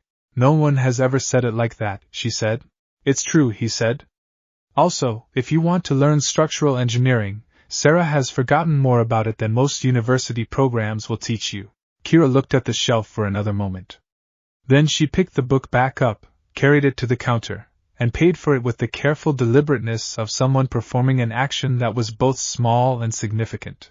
Walking back through the winter streets, she held the book with both hands, and her glamour was steady and warm and held all the way to the forest boundary without a crack. Tomorrow, she said at the tree-line, can we do this again? Whenever you want, he said. She nodded and went back through the trees toward the shelter, and he stood at the boundary watching her go and felt something in the map that was not a new node exactly but was something like a deepening of an existing one, the specific warmth of someone discovering that the world was larger than the space it had previously allowed them. Chapter 16. Drake Speaks. The Red Dragon Emperor, in Issei's experience, was sparing with unprompted conversation. Drake had opinions and expressed them when the situation warranted it, but he did not fill silence for the sake of it, and he had a dragon's relationship to time, which was to say that he treated urgency as a temporary condition and patience as a permanent one, which was why the night that Drake spoke at length, unbidden, while Issei was doing homework at his desk in the late December quiet, he put his pen down and gave the conversation his full attention. You are at an inflection, Drake said from the gem's depth. What kind? The kind that determines scale. What you have built in the forest is real and it is yours. But it is currently scaled to this territory, this city, this moment. The gear was not made for a single clearing in a school forest. A pause that had the quality of something very old choosing its words from a very large vocabulary. Mira had the same inflection. In her 4th year. She chose the smaller scale. She was not wrong to choose it. But the gear was never fully expressed in her lifetime, and it knew that, and I knew that, and I suspect on some level she knew it too. Issei looked at the gem on his hand, pulsing its familiar gold, green, and red. You're saying I need to think bigger. I am saying you need to decide what you are building. A sanctuary, which is complete at this scale. Or a territory with genuine standing, which requires a different order of ambition. The dragon's voice carried the weight of someone who had seen both options chosen in different lifetimes and was not advocating for either, only illuminating the choice. Sanctuary is beautiful and serves the people in it. Territory withstanding changes the structure within which all sanctuaries operate. Issei sat with this. What would that require? He asked. The visit from Lucifer's line is the beginning of it. Recognition from standing powers. But that is not sufficient on its own. You would need to demonstrate that the territory can do something the existing structure cannot do as well. Provide something. Solve something. Not for payment, not for alliance, but because the territory's nature makes it capable of it. What is the territory's nature? Communion between things that have been excluded from other communions. A long pause. The supernatural world has many excluded things. Many creatures like your Lamia, your Chimera, your Arachne. Centuries of factional conflict has created a category of beings that are neither aligned nor genuinely neutral, simply outside. The size of that category is larger than any faction's official accounting suggests, because it is not in any faction's interest to account for it accurately. Issei looked at his notes. At the map of the territory with its warm nodes. At the structural diagram Sarah had been helping him develop for the shelter's expansion. You're saying the territory could be something other factions want access to, not to control it but because it provides something they can't. A neutral processing point, Drake said. For things that need to cross factional lines without becoming factional themselves. Creatures that need to exist in the world without being conscripted by it. Disputes that need resolution by a party with no stake in the outcome. Another pause. The old kingdoms that operated this way were the most stable supernatural entities in history. They were also the most difficult to destroy because no single faction had enough interest in their destruction to justify the cost. Issei put his pen down entirely and leaned back. That's a long way from a clearing with a beetle and 2 tanukis. Yes, Drake said, and the voice had something in it that it almost never had, something warm enough to register clearly even through the vast impersonality of a dragon's timescale. And so was the clearing, at one point, from a beetle and 2 tanukis. He sat in the quiet of his room for a long time after that, thinking about scale, thinking about what the gear had been waiting for across 1200 years, thinking about Mira who had chosen the smaller shape and died in someone else's war anyway. He thought about Nyx's community, destroyed in a territorial dispute it had not been party to. He thought about Kira, 7 years of moving because no space had been built that could hold her completely. He thought about Sarah, 40 years with a theory that had no space large enough to test it until now. He picked up his pen. Not for the homework. For the other notebook, the one where the territory's development plans lived. He wrote, what does standing require? And below that, who else is out there? And below that, because the gear was showing him the shape of it with an insistence that had not been there before tonight. How large does the map need to become before it is undeniable? Outside his window, December Cove was quiet and dark and full of sleeping things. But underneath the sleeping, the roots ran deep in every direction, and the camphor tree was old and patient and still, and the network hummed in his mind with the warmth of lives choosing to be present. He wrote until midnight. Chapter 17. The night before the visit. Surzek's Lucifer arrived in Ko on a Thursday morning in the last week of December, which Rias had selected deliberately because the school was empty and the city's supernatural monitoring was at its lowest seasonal activity, fewer eyes and fewer data gathering opportunities for the parties that were watching. The night before, Issei did something he had not done before. He went to the forest after dark. The forest at night was not the same forest as the forest in daylight. The map shifted, the visual overlay his human senses provided fell away, and what remained was purely the gear's reading, warm nodes in the dark, the deep steady signal of the camphor tree at the center, the movement of nocturnal creatures who were not part of the network but whose presence the network was aware of, the owl that had been working the western edge for the past 2 weeks. The fox family that was distinct from the kitsune and had no awareness of the supernatural register but lived in the territory's warmth without knowing why it felt different from the forest outside. He sat at the camphor tree's root. The cold was serious now, mid-December genuine cold rather than autumn pretending, and his breath made visible shapes in the dark. The network gathered around him without being called. Kage emerged from the burrow and settled beside his knee with the warm solidity of a small animal that had decided this was the correct location. Nyx uncoiled from the shelter and moved through the dark with the effortless precision of a creature calibrated for low light, settling at the adjacent root. Sarah descended from her sleeping thread and anchored 3 feet above his head, her presence a focused point of wakefulness in the canopy. Kira came from the northern edge where she had been doing what she sometimes did at night, gliding low through the dark between the trees with her wings spread, the amber membrane catching starlight. 10 was somewhere above the canopy, invisible but present in the map, a high cold point of attention. Even Kin and Jin emerged from the shelter, sat 3 feet away, and looked at him with the dignity of creatures attending something they had decided required attendance. He had not planned a speech. He did not give one. He sat with all of them in the winter dark and let the map be fully present, all the nodes warm and distinct and real, and he thought about what Drake had said and what the camphor tree had shown him and what Nyx's mother's community had understood about the sacred nature of tended ground. Tomorrow someone important is coming, he said. Not an announcement. A sharing. The way you shared information in a community, not because you required acknowledgement, but because the community was part of the decision. He's coming to understand what this is. If he understands it correctly, things get easier for everyone here. If he misunderstands it, things get more complicated. What do you need us to do? Kira asked. Her voice in the dark was quieter than it was in the day. Be yourselves, he said. Exactly what you are. Not a presentation. The territory already showed him what it is through Rias's reports, and the satellite surveillance, and however many other ways it's been observed. What he hasn't seen is the actual thing. The difference between a description and the reality. That's what tomorrow needs to give him, and if he decides it should be categorized anyway? Nyx said.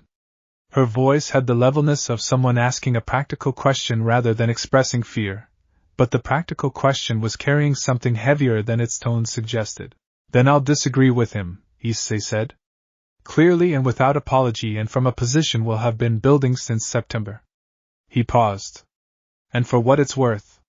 What I've learned from all of you, from the tree, from this ground, is that the territory defines itself. It doesn't need outside validation to be real. The outside validation makes things easier in the political context. But if it doesn't come, the territory is still here. We are still here. Silence. The kind that was not empty. Kage put a paw on his knee. Nyx looked at the camphor tree. Sarah, above, adjusted a thread with a small sound. Kira said, I've never been part of a we before. The simplicity of it hit him somewhere that the gear did not map, somewhere purely human and entirely certain. You are now, he said. They stayed in the clearing for another hour, in the cold and the dark, in the warm network of what they were to each other. The camphor tree's patience held them. The roots ran deep. The stars moved overhead with the indifference of things that had been here long before and would be here long after, and in the space between their permanence and the ground's warmth, something that had no category name was completely, solidly, undeniably real. He walked home at midnight with the cold air clean in his lungs and the map full and humming, and he was not afraid of tomorrow. Chapter 18. The Lucifer Walks the Forest. Surzek's Lucifer was nothing like his political reputation. His political reputation was enormous and complex and based in the genuine reality of his power, the crimson destruction that had ended the Civil War, the administrative intelligence that had rebuilt the underworld's governing structure, the standing that made other standing powers careful around him. All of that was real, and Issei did not minimize it. But the man who walked through the forest boundary on a cold December morning was carrying a thermos of his own and wearing a coat that was, for someone of his standing, remarkably ordinary, and he looked at the trees with an expression that was not the expression of power assessing territory. It was the expression of someone who liked forests, and had not been in one for a while. This is older than the school, Surzek said, touching the bark of one of the oaks near the boundary. Older than most of the city, Issei said. I can feel it. The ground has opinions. Yes. Rias walked 3 steps behind her brother, which was both the protocol distance and the personal distance of a sibling who respected that her brother was attending to something and was giving him room to attend to it. She had dressed for the forest in a way that was only slightly more fashionable than necessary, which was, for Rias, essentially casual. Serzex walked into the forest with the unself-conscious ease of someone comfortable in their body in unfamiliar terrain. He did not speak much. He was reading. Not the way the faction administrators read a new location, with the systematic efficiency of data gathering and category assignment. He was reading the way the forest wanted to be read, laterally, following what was interesting rather than what was systematically next. The camphor tree stopped him for 7 minutes. He stood at its roots with both hands in his pockets, and looked up through the bare winter canopy at the sky beyond and was completely still. Issei waited. Rias waited further back, her composure perfect and her attention fully on her brother's face. How long? Serzex asked. Close to 1,000 years. Maybe more. It knows you. I've been in conversation with it for about 2 months. Serzex looked at him. His eyes, in the forest light, had the quality of someone who had seen an enormous amount, and was always, beneath the seeing, looking for the thing that would genuinely surprise him. Walk me through the network, he said. Issei walked him through it. He did not present it. He showed him, letting the territory speak in the same way it had spoken to Rias when she had come on her own, letting each presence be encountered rather than introduced. The shelter, warm in the cold morning. 10. Descending one oak at Issei's presence until it was close enough for Serzex to see the amber eyes and the hawk intelligence in them clearly. Sarah descended partway, not fully. She assessed Serzex with the directness that made her assessments reliable, and then said, "He is not here to categorize. He is here to understand. Those are different things." She directed this at Issei as if Serzex were not standing 8 feet away. "I know," Issei said. "I have met 3 Lucifer-class entities in my life," Sarah said, still ostensibly to Issei. "The previous one was here to categorize. The one before that was here to decide." A pause. "This one is curious. Genuine curiosity is rare at that level of power. The structures of power usually kill it." Another pause. "I respect it." Serzex looked up at her with the expression of someone who had just received the most direct and accurate character assessment of their life, and was not sure how to respond to it. "Thank you," he said.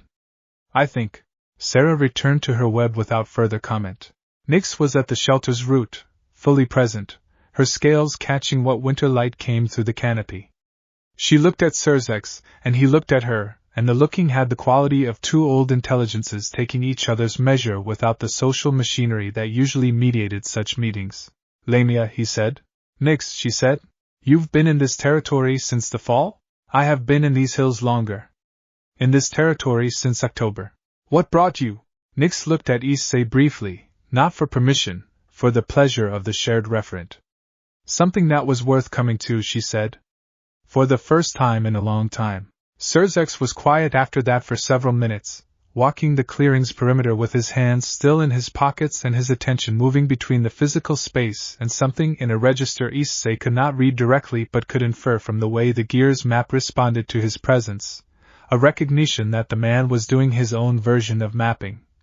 Not the gear's biological network but the political and energetic topology of what was here. Kira was not in the clearing. She had elected to stay in the shelter with Qin and Jin, which was her right and her choice. She had said the night before, with matter-of-fact honesty, "He doesn't need to meet me to understand what you're building. I am what you're building. If he understands the principle, I am already part of his understanding." He had found this both tactically astute and deeply characteristic. Serzex stopped at the center of the clearing. "You understand," he said, addressing Issei directly now in a way that had changed register from the observation mode to the conversation mode, "that this cannot be unregistered. Not at this scale. Not with the network this active." "I know. The question is what category the registration uses. The existing categories are inadequate, and applying them would create more problems than it resolved." A pause. "I have, in the course of rebuilding the underworld's governance structure after the war, had reason to revisit the pre-war concept of recognized independent territory. It has not been formally activated for 300 years because there have been no candidates that warranted it." The clearing was very quiet. "What does that designation require?" Rias asked, from her position near the trees. Her voice was level, but he could hear in it the things she was carrying very carefully. A territory with demonstrable ecological and supernatural integrity, Sirzek said. A designated steward whose standing has been formally acknowledged. A function that serves a community larger than the territory itself. He looked at the camphor tree. The first requirement is clearly met. The second is what today is about. He turned to Issei. The third requires something from you that you may not have considered. The function, Issei said. What does this territory do for the world outside it? Sirzek asked. Not a challenge. A genuine question. Not what it provides its own community. What does it provide to things and people who need something it uniquely can? And here, Drake's words from the night before 2 weeks ago surfaced with the clarity of things that had been working themselves into full form in the background. A neutral ground, Issei said. 4 things that have been excluded from every existing category. A place where the excluded can exist and be acknowledged without being conscripted into a factional identity. He paused. And a communication layer between factions that need to exchange information or resolve disputes without the exchange becoming a power play. Because the territory has no factional interest to protect, it can hold both sides without being leveraged for either. Sirzek looked at him for a long, measuring moment. Behind him, from the shelter's entrance, Qin and Jin had emerged and were sitting in the cold morning air looking at the gathering with the dignified attention of creatures who had decided this was worth witnessing. That, Sirzek said slowly, is either the most naive or the most sophisticated proposal I have heard from a first-year devil. I vote sophisticated, Sarah said from above, without looking down. Sirzek made a sound that was, unmistakably, a laugh. Real, unguarded, the sound of someone surprised into genuine amusement in a way that their position rarely permitted. Rias's expression, in the periphery, was the expression he had been trying to name for months. He recognized it now. It was pride. The kind that was also, underneath, something it had not yet found the right words for. Give me 30 days, Sirzek said.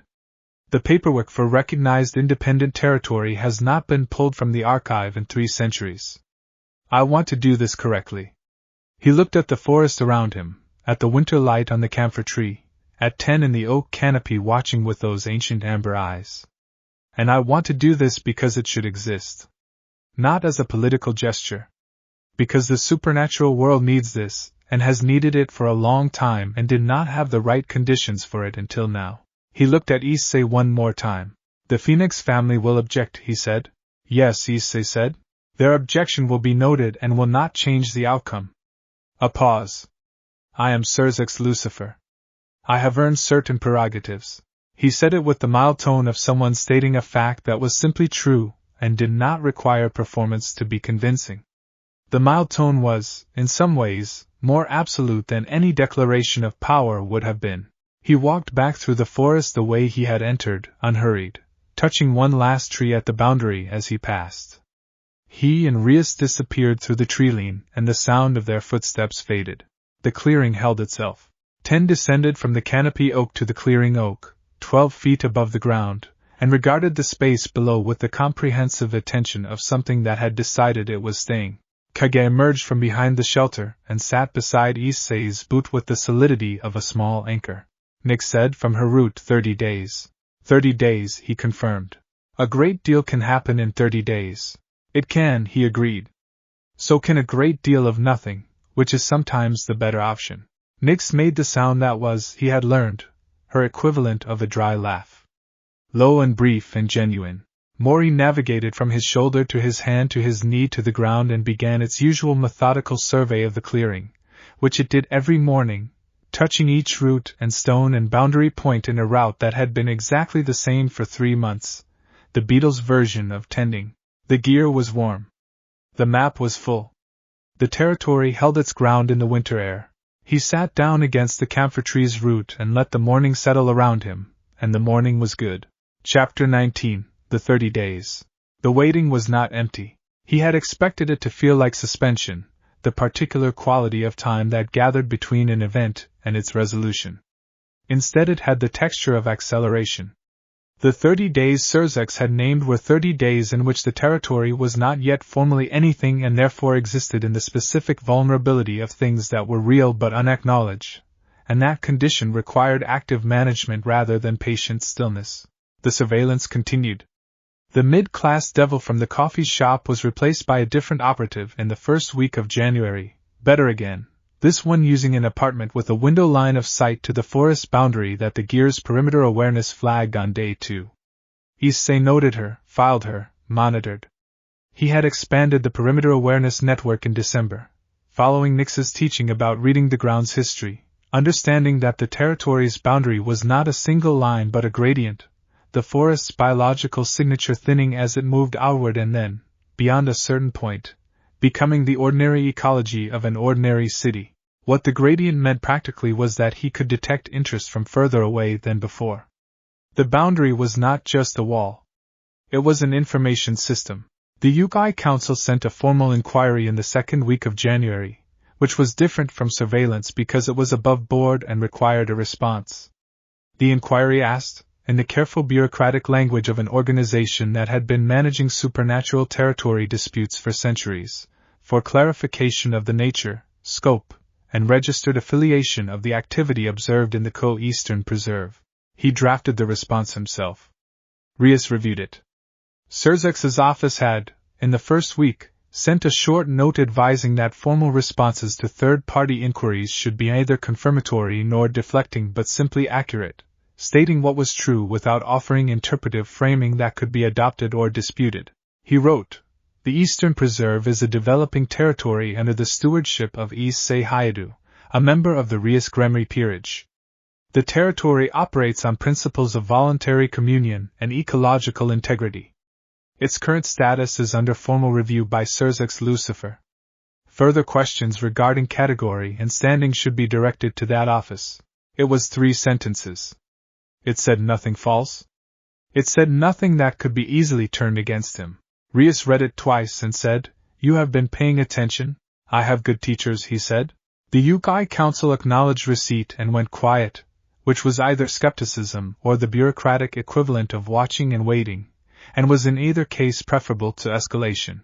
In the third week, the Phoenix family's legal division sent a second letter, sharper in tone and more specific in its claims, asserting that the territory's activities constituted an unauthorized supernatural ecological modification of land within the Greater Co region, which was subject to existing faction boundary agreements under the post-war regional settlement. The letter listed 3 specific clauses of that settlement, and requested that all activity in the preserve be suspended pending review. He read this one standing at the window of the clubroom with the cold January sun flat and direct across the floor. "They're trying to use the regional settlement as a legal club," Kiba said, reading over his shoulder. "They're trying to force a response that drags it into the existing legal framework," Issei said. "If I engage with the clauses, I'm accepting the framework's applicability. If I don't respond, they can characterize that as acknowledgement." "So neither response works," Aquino said. "Neither response to that letter works," Issei said. "But the letter itself is useful." Everyone looked at him. "They sent this in the third week of the 30 days Surzex named. That means they know about the 30 days. Which means they have either a direct source in Surzex's office or a very good indirect one. Either way, they're playing a clock." He set the letter down. "What do you do when someone is playing a clock?" "Change the clock," Rias said quietly. She had been listening from across the room with the contained alertness she had when something was developing toward a decision point. "Or," he said, "do nothing until the clock they're playing runs out? Because their clock ends in 9 days, when the 30 days end, and anything they do before then is pressure without consequence, and anything I do before then is a response to pressure that potentially validates the framework they want to apply." Silence. "Do not respond to the letter," Rias said. 9 days. 9 days, he agreed. The 9 days passed. The territory grew in the ways that territories grew in winter, quietly, internally, through the deepening of existing bonds rather than the expansion of new ones. He spent mornings in the forest and evenings with the network's map, tracing patterns in the gear's data that were beginning to suggest structural implications he had not anticipated. The camphor tree, in those 9 days, showed him 2 things he had not been shown before. The first was the underground route network's full extent, which was considerably larger than its visible surface suggested, and which extended in the eastern direction under the city's foundation to a depth and breadth that would have required significant technical infrastructure to replicate artificially. The routes had been growing for 1,000 years. They had been mapping the city's underground the entire time. The second was older.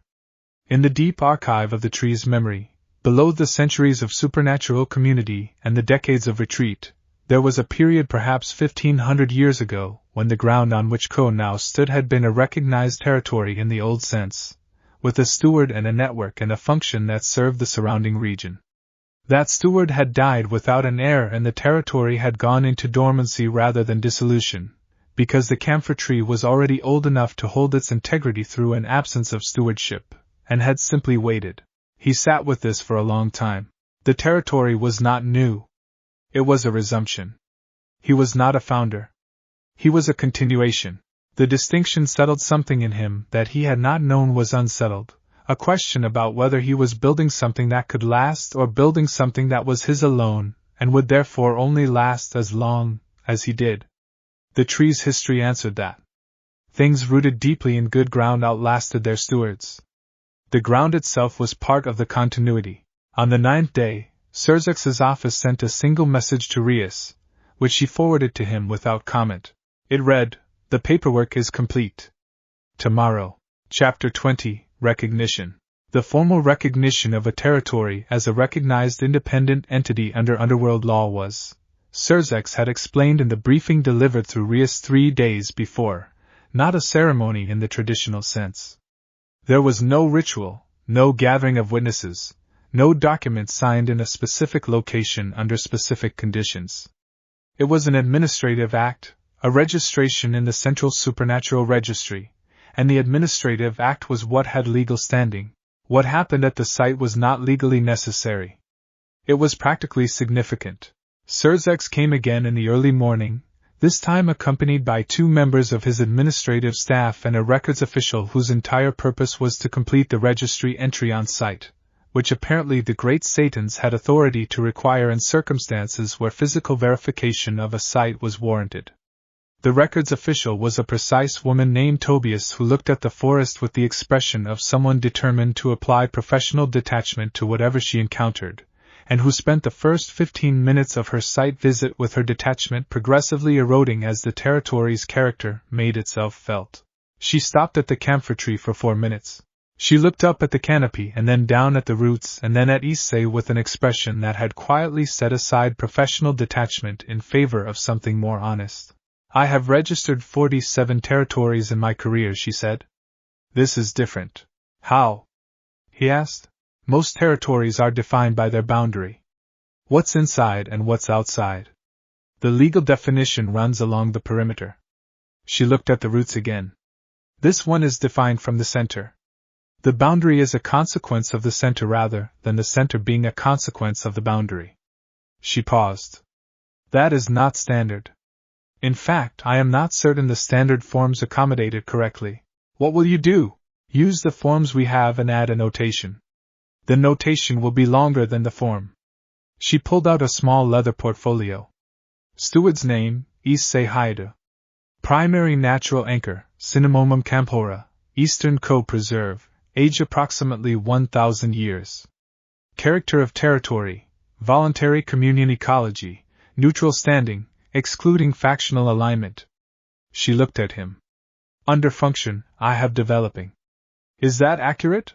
"It's accurate," he said. "The function is established in principle. The operational capacity is still developing," she wrote. He watched the pen move across the form with the small, neat strokes of someone for whom precision was a matter of professional pride. Surzex watched from near the shelter, where he had been in quiet conversation with Sarah, who had descended fully for the first time since his previous visit. The conversation's content was inaudible from where Issei stood, but its quality was visible.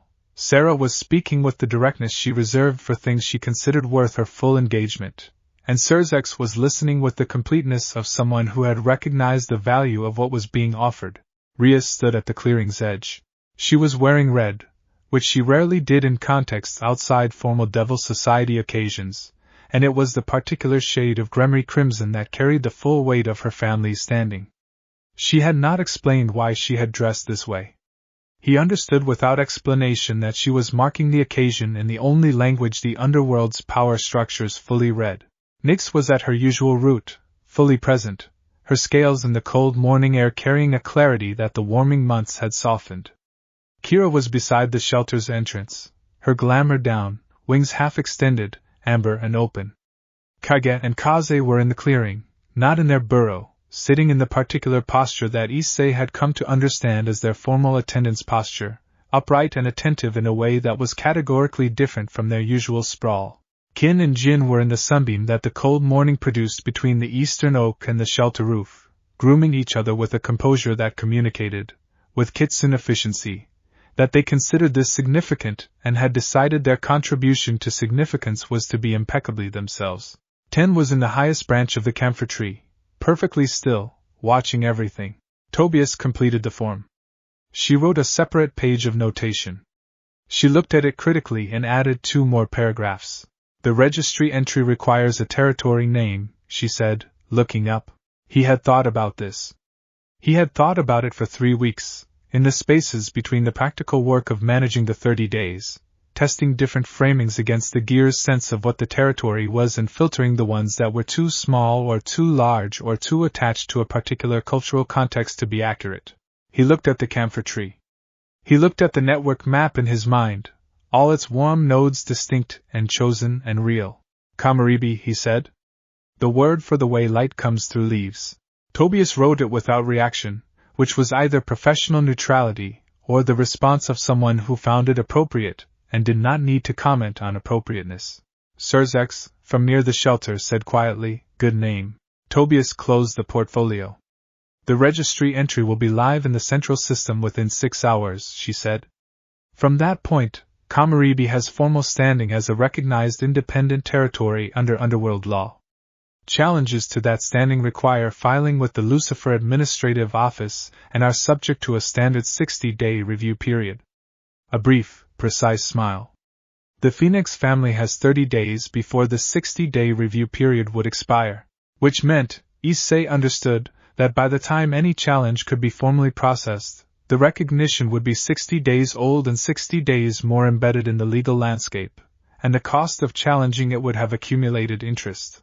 Tobias took her leave with a small, professional bow and walked back through the forest with the slightly altered posture of someone who had encountered something that had adjusted their internal calibration. Surzex did not leave immediately. He stood in the clearing for another 20 minutes, not speaking much, letting the territory settle around the new fact of its formal existence. He looked at Issei once, near the end. "You will have visitors," he said. "Once the registry entry is live, anyone who accesses the neutral standing category will see this. There are people who have been looking for something like Kamaribi for a long time. I know. Some of them will be what you expect. Others will be complicated. The territory was built for complicated things," Issei said. Surzex smiled. It was the unguarded smile, the one that appeared when something surprised him into genuine feeling. He said good morning to Nyx, who returned the greeting with a grave dignity that was its own form of warmth. He touched the camphor tree's bark briefly in passing, which was not a gesture the administrative side of his role would ever include in a report, but which the tree, Issei felt through the connection, registered and held. And then he walked back through the trees and Kamaribi was formally, legally, permanently itself. The clearing was quiet for a moment. Then Kira said from the shelter's entrance, "Does this mean we can stop pretending the surveillance operative in the apartment isn't there?" "A beat. Probably," Issei said. Kin and Jin stood from their sunbeam, shook out their tails, and walked back to the shelter with the unhurried ease of entities whose situation had just been confirmed to their satisfaction. Nyx exhaled slowly, a sound that had an entire sentence in it. Mori walked 3 full circuits of the clearing in the methodical survey route it had always used, the same path it had walked every morning since October, touching each root and stone and boundary point. The territory was the same as it had been yesterday. It was also entirely new.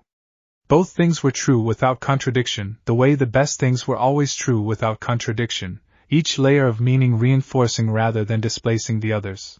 He pressed his palm to the camphor tree's root. The warmth that came back was, for the first time, colored with something he could only call relief. A very old patience rewarded. He stayed there for a long time. Chapter 21, The First Visitors. The registry entry went live on a Thursday afternoon. By Saturday morning, 3 separate parties had accessed the neutral standing category and noted Kamaribi's entry. He knew this because Serzuk's office had, as part of the recognition process, set up a notification system that alerted the steward when formal interest was registered. He had not known this was part of the process until the notification arrived, which was a small example of the principle he was beginning to understand about formal standing. It came with infrastructure you had not built yourself. The first party to access the entry was, according to the notation, the Records Division of the Yukai Council, which was exactly what he expected and required no immediate response. They were updating their own files. Standard procedure. The second party was an individual, name listed in the notification as Mira Issei, accessing from the European Supernatural Registry System. The name was unfamiliar to him.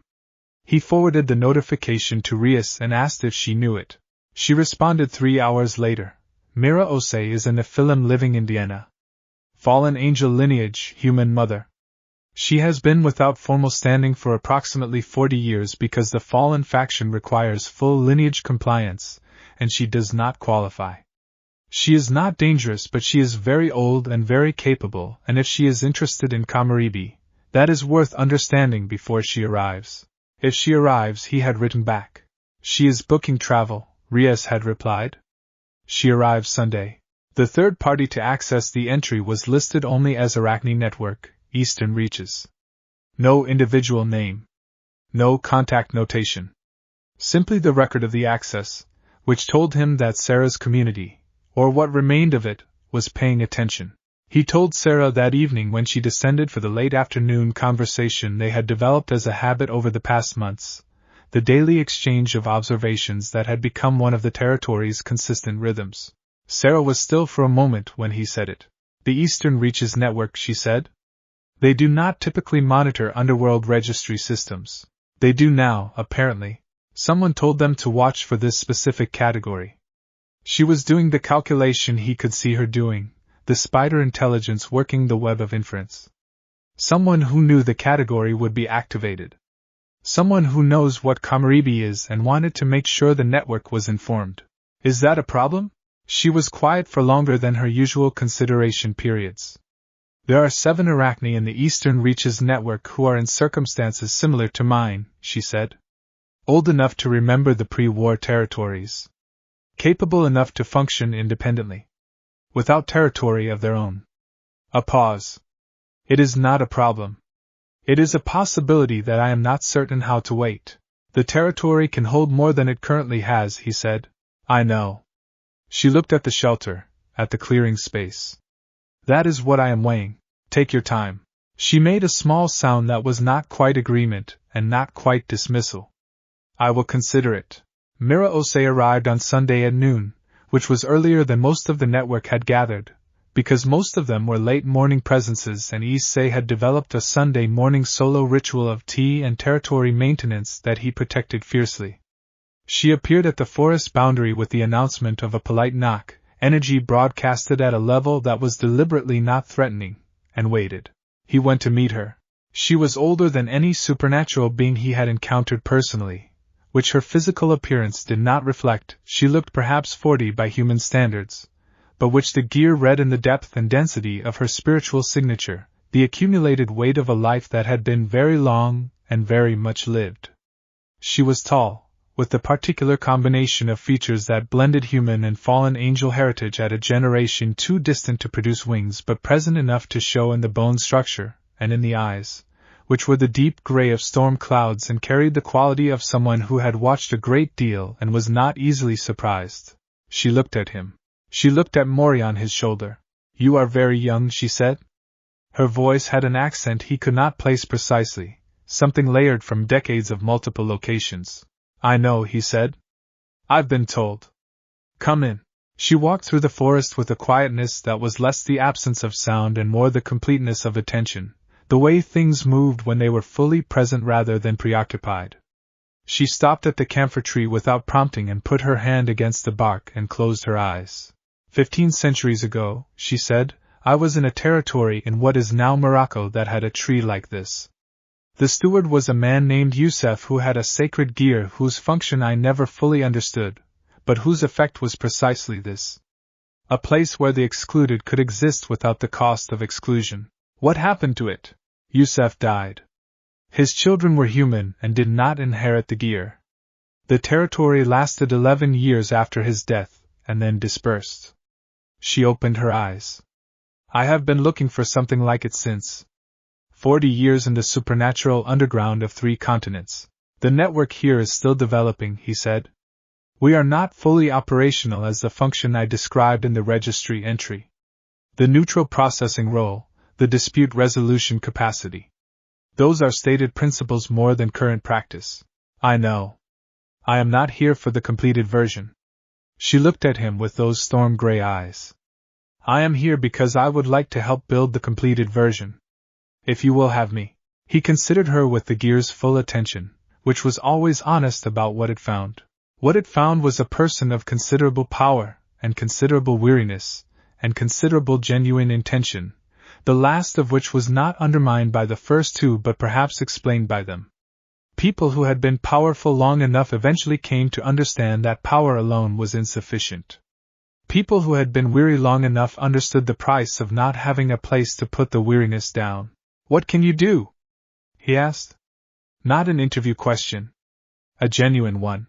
I understand the mechanisms of factional dispute from the inside of 4 different factions across 12 centuries, she said. I know how each faction's logic works and where it breaks and what it is actually protecting when it says it is protecting something else. That knowledge is useful to a neutral party and dangerous to a partial one. Why is it dangerous to a partial party? Because a partial party will always be tempted to use structural understanding as leverage rather than as comprehension. I have seen it done. I have done it myself, when I was younger and less clear about the difference. She said this with the evenness of someone who had processed their history rather than buried it. I no longer make that error. The camphor tree pulsed against his awareness in the way it did when something arrived that it recognized as belonging. Not with certainty. With the opening quality of genuine reception.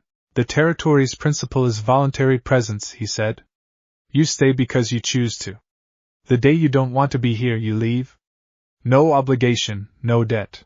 That is a principle I have not encountered in 40 years, she said, and the depth in her voice acknowledged both the rarity and the value simultaneously. Then stay, he said. And we'll figure out the rest together. He introduced her to Nix, who assessed her with the deliberate precision she brought to all assessments, and to Kira, who was in the shelter with her structural engineering book and looked up when they entered with the hawk pupil alertness that was always her first response to new presences. Mira Issei sat in the shelter's warmth and accepted the tea that was offered and looked at the silk walls with the expression of someone who had been cold for a very long time and had just stepped inside. Chapter 22, What Riser Sends. Riser did not come himself. This was consistent with everything Issei had understood about him, which was that Riser operated through the tools available to him rather than through personal engagement, when personal engagement carried risk. Physical presence implied physical stakes, and physical stakes implied the possibility of loss, and Riser was not a creature comfortable with loss in any of its forms. What he sent instead was a rating game challenge. It arrived through the proper channels, a formal registered challenge submitted to the Rias Gremory peerage with all the correct paperwork and filed according to all the correct procedures, and it cited, as its basis, a clause in the regional settlement that allowed noble houses to challenge peerages operating in shared territory on matters of territorial interpretation. The challenge was clever. It was not aimed at Kamaribi directly, which would have required engaging with the recognized independent territory designation and therefore drawing Surzex's office into the dispute on procedural grounds. It was aimed at Rias's peerage as a whole, using a different section of the same regional settlement, framing the question as one of whether the peerage had created unauthorized territorial obligations that conflicted with the existing betrothal agreement.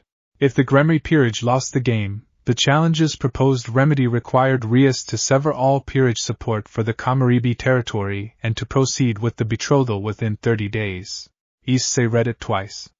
He set it down. He picked it up and read it a third time. He used a lawyer, he said. A very good one, Rias said.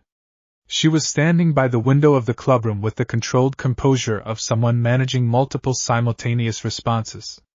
The Phoenix family retains a senior underworld legal advocate who specializes in exactly this class of challenge. It is expensive. They are willing to be expensive. The challenge targets you, he said. Not me. Not the territory. Yes. That's the error. She looked at him. He's assuming that the territory is yours to sever, Issei said. That you support it, and that removing your support removes it. But the territory isn't yours, Rias. It isn't mine either, not in the way he's thinking. It has its own standing now. What happens to your peerage doesn't change what the territory is. That argument will not invalidate the rating game challenge, Kiba said, from the table. The challenge is structured to produce either a loss, which has consequences, or a win, which has a different set of consequences because the peerage would then need to spend political capital defending a legal victory. The challenge is designed to cost something either way, Aquino said. Her voice had the quality it had when she was angry about something and had converted the anger into clear sight. Yes, Issei said. But there's a third option. Which is, don't treat it as primarily a legal question. Treat it as what it actually is. He looked at the challenge document. This is Reiser's last play before the betrothal timeline runs out. He cannot use the Kamaribi recognition directly because Surzex is attached to it. He cannot challenge me personally because I'm not the named party in the betrothal. He's found the one angle that still has purchase and he's using it, which means he is out of other angles. This is not strategy with multiple follow-on moves. This is the last card. The room processed this. If we respond correctly to the last card, Rias said slowly, there are no more cards. If we respond correctly to the last card, he said there are no more cards. And what is the correct response? Win the game, he said simply. Win it clearly, not narrowly. Make the margin of the win so unambiguous that the remedy is off the table and the political cost of trying again exceeds anything the Phoenix family is willing to pay. Rias looked at him for a long moment. The afternoon sun through the window made her hair very bright. You understand, she said, that a rating game draws on every resource the peerage has. That what we have been building in Kamaribi, the relationships, the network, the principles it operates on, none of that is directly transferable to a rating game context. I know. So the question is what we have. What we have, he said, is 6 months of genuine development. Not practice games and classroom theory. 6 months of learning what territory actually means, how it's read, how it's approached, where its vulnerabilities are and where its strengths compound. That's not nothing. Kaneko, from her corner, had closed her book. He's right, she said, which from Kaneko was the equivalent of a lengthy argument with citations. Aquino's lightning was very controlled and very present. When? The filing requires a 30-day preparation period from acceptance, Rias said. If we accept the challenge today, we have 30 days. Accept it, Issei said. She looked at him with that expression, the one he had finally named on the day of the recognition, and held his gaze for a moment that was longer than necessary and shorter than he would have chosen. Accept it, she said, and reached for her pen. Chapter 23. Preparation and what it reveals. 30 days of preparation was a different kind of 30 days. The first had been the waiting 30, characterized by management and patience and the accumulation of a position. The second was the active 30, characterized by a quality of engagement he recognized from the forest's work but magnified, everything sharpened to purpose. He trained with the peerage every morning before school and returned to the forest every afternoon. The split did not feel like division. It felt like the two parts of his development in co-speaking to each other for the first time in a formal way, the territory's lessons and the peerage's training running parallel close enough to illuminate each other. The gear's combat capacity had always been secondary to its ecological function. He had known this from the beginning. Drake's power was there, the Red Dragon Emperor's strength that grew with every encounter, the boosted gear's fundamental principle of doubling accumulation. These were legitimate weapons in any context. But the territory had added dimensions to his combat, thinking that the standard boosted gear training framework did not account for. Nyx's floor reading had become, in combat application, a terrain awareness that was genuinely different from standard spatial perception. Where most combatants read the field as an obstacle map, he read it as a living document, which surfaces held information about recent use, which positions concentrated force, where the territory itself would amplify or dampen particular approaches. Sarah's structural mechanics were directly applicable to understanding how formations broke. He had spent 2 months learning how load distributed across networks and where minimum viable support points were located, and the same principles that told him where a silk web would fail under stress told him where a defensive formation would collapse under targeted pressure. Kira's 7 years of moving through hostile territory had given her a tactical vocabulary built entirely around being outnumbered and outranked and still reaching the objective. She was not a raiding game strategist. She was something more useful, someone who had solved the specific problem of winning when the conventional options had been removed. She came to one of his training sessions with the peerage on the 3rd week and watched from the forest edge without being invited. He noticed her after the 2nd round and called a break. "You've been doing that thing again," she said when he jogged over. "What thing?" "The thing where you stop engaging and start managing. You go from present to strategic and the transition costs you 2 steps every time." He looked at her. "That's a very specific observation. I've watched a lot of fights," she said. "People who think tactically are dangerous. People who are present are unpredictable. When you're present, you're better. When you go strategic, you're slower." He turned this over. "You're saying I should think less. I'm saying you should trust the map more. The gear already knows the field. You keep checking it consciously when you don't need to." She had her structural engineering book under her arm, which she brought everywhere now the way Mori was always with him, a constant companion that signaled her nature. You trained Sarah in glamour anchoring by telling her to trust the structural logic she already knew. Same principle. He went back to the next round and tried it, and found that she was correct, and the 2 steps came back, and he hit Kiba 3 times in succession before Kiba adapted, which had not happened in any previous session. Kiba sheathed his sword afterward and looked at Issei with an expression that was the swordsman's version of reassessment. "That was different," Kiba said. "I got a coaching tip," Issei said. "From who?" He gestured toward the forest edge, where Kira had already gone back through the trees. Kiba looked at the treeline for a moment. "Bring her again," he said.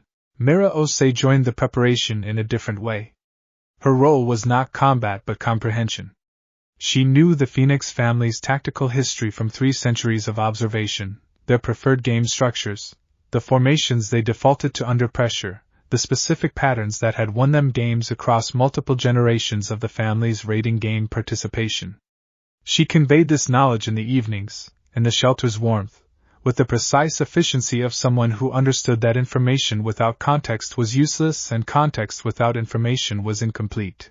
"The Phoenix approach to raiding games is fundamentally iterative," she said on the 4th evening. "They have regenerative capacity that exceeds most peerages, which means they prefer games that run long. Every round that extends gives them a recovery advantage. Their first 3 moves in any game are designed to establish a pace, not to win. They want you chasing a tempo they set. So the correct response is to set a different tempo," Issei said. "The correct response is to make the game's tempo irrelevant. If their advantage is time, you want a game that resolves on spatial terms rather than temporal ones. Control of the field's significant positions, not attrition of forces." He wrote this down. He passed it to Rias the next morning. She read it, looked at him, read it again. "Where did this come from?" "Someone who has been watching the Phoenix family play games since before they were born, Mira Issei. She's been useful." Rias set the paper down with the deliberateness of someone accepting new information into an existing framework, and adjusting the framework accordingly. "She is also drawing interest. The Fallen Faction's intelligence community has noted her registry entry with Kamaribi. Does that create a problem?" "Not an immediate one. Mira has been outside their operational interest for long enough that she is more legacy file than current concern. But it is a thread to monitor. I'll tell her." "She already knows," Rias said. "She noted it herself 2 days ago. She is monitoring the thread." He considered this. "She does her own intelligence work. She has been doing her own intelligence work since the Great War. She is not a person who waits to be informed. A pause that had something in it that was possibly admiration, filtered through Rias's characteristic composure. She is going to be a significant asset. She chose to come here, he said. That's not the same as being an asset.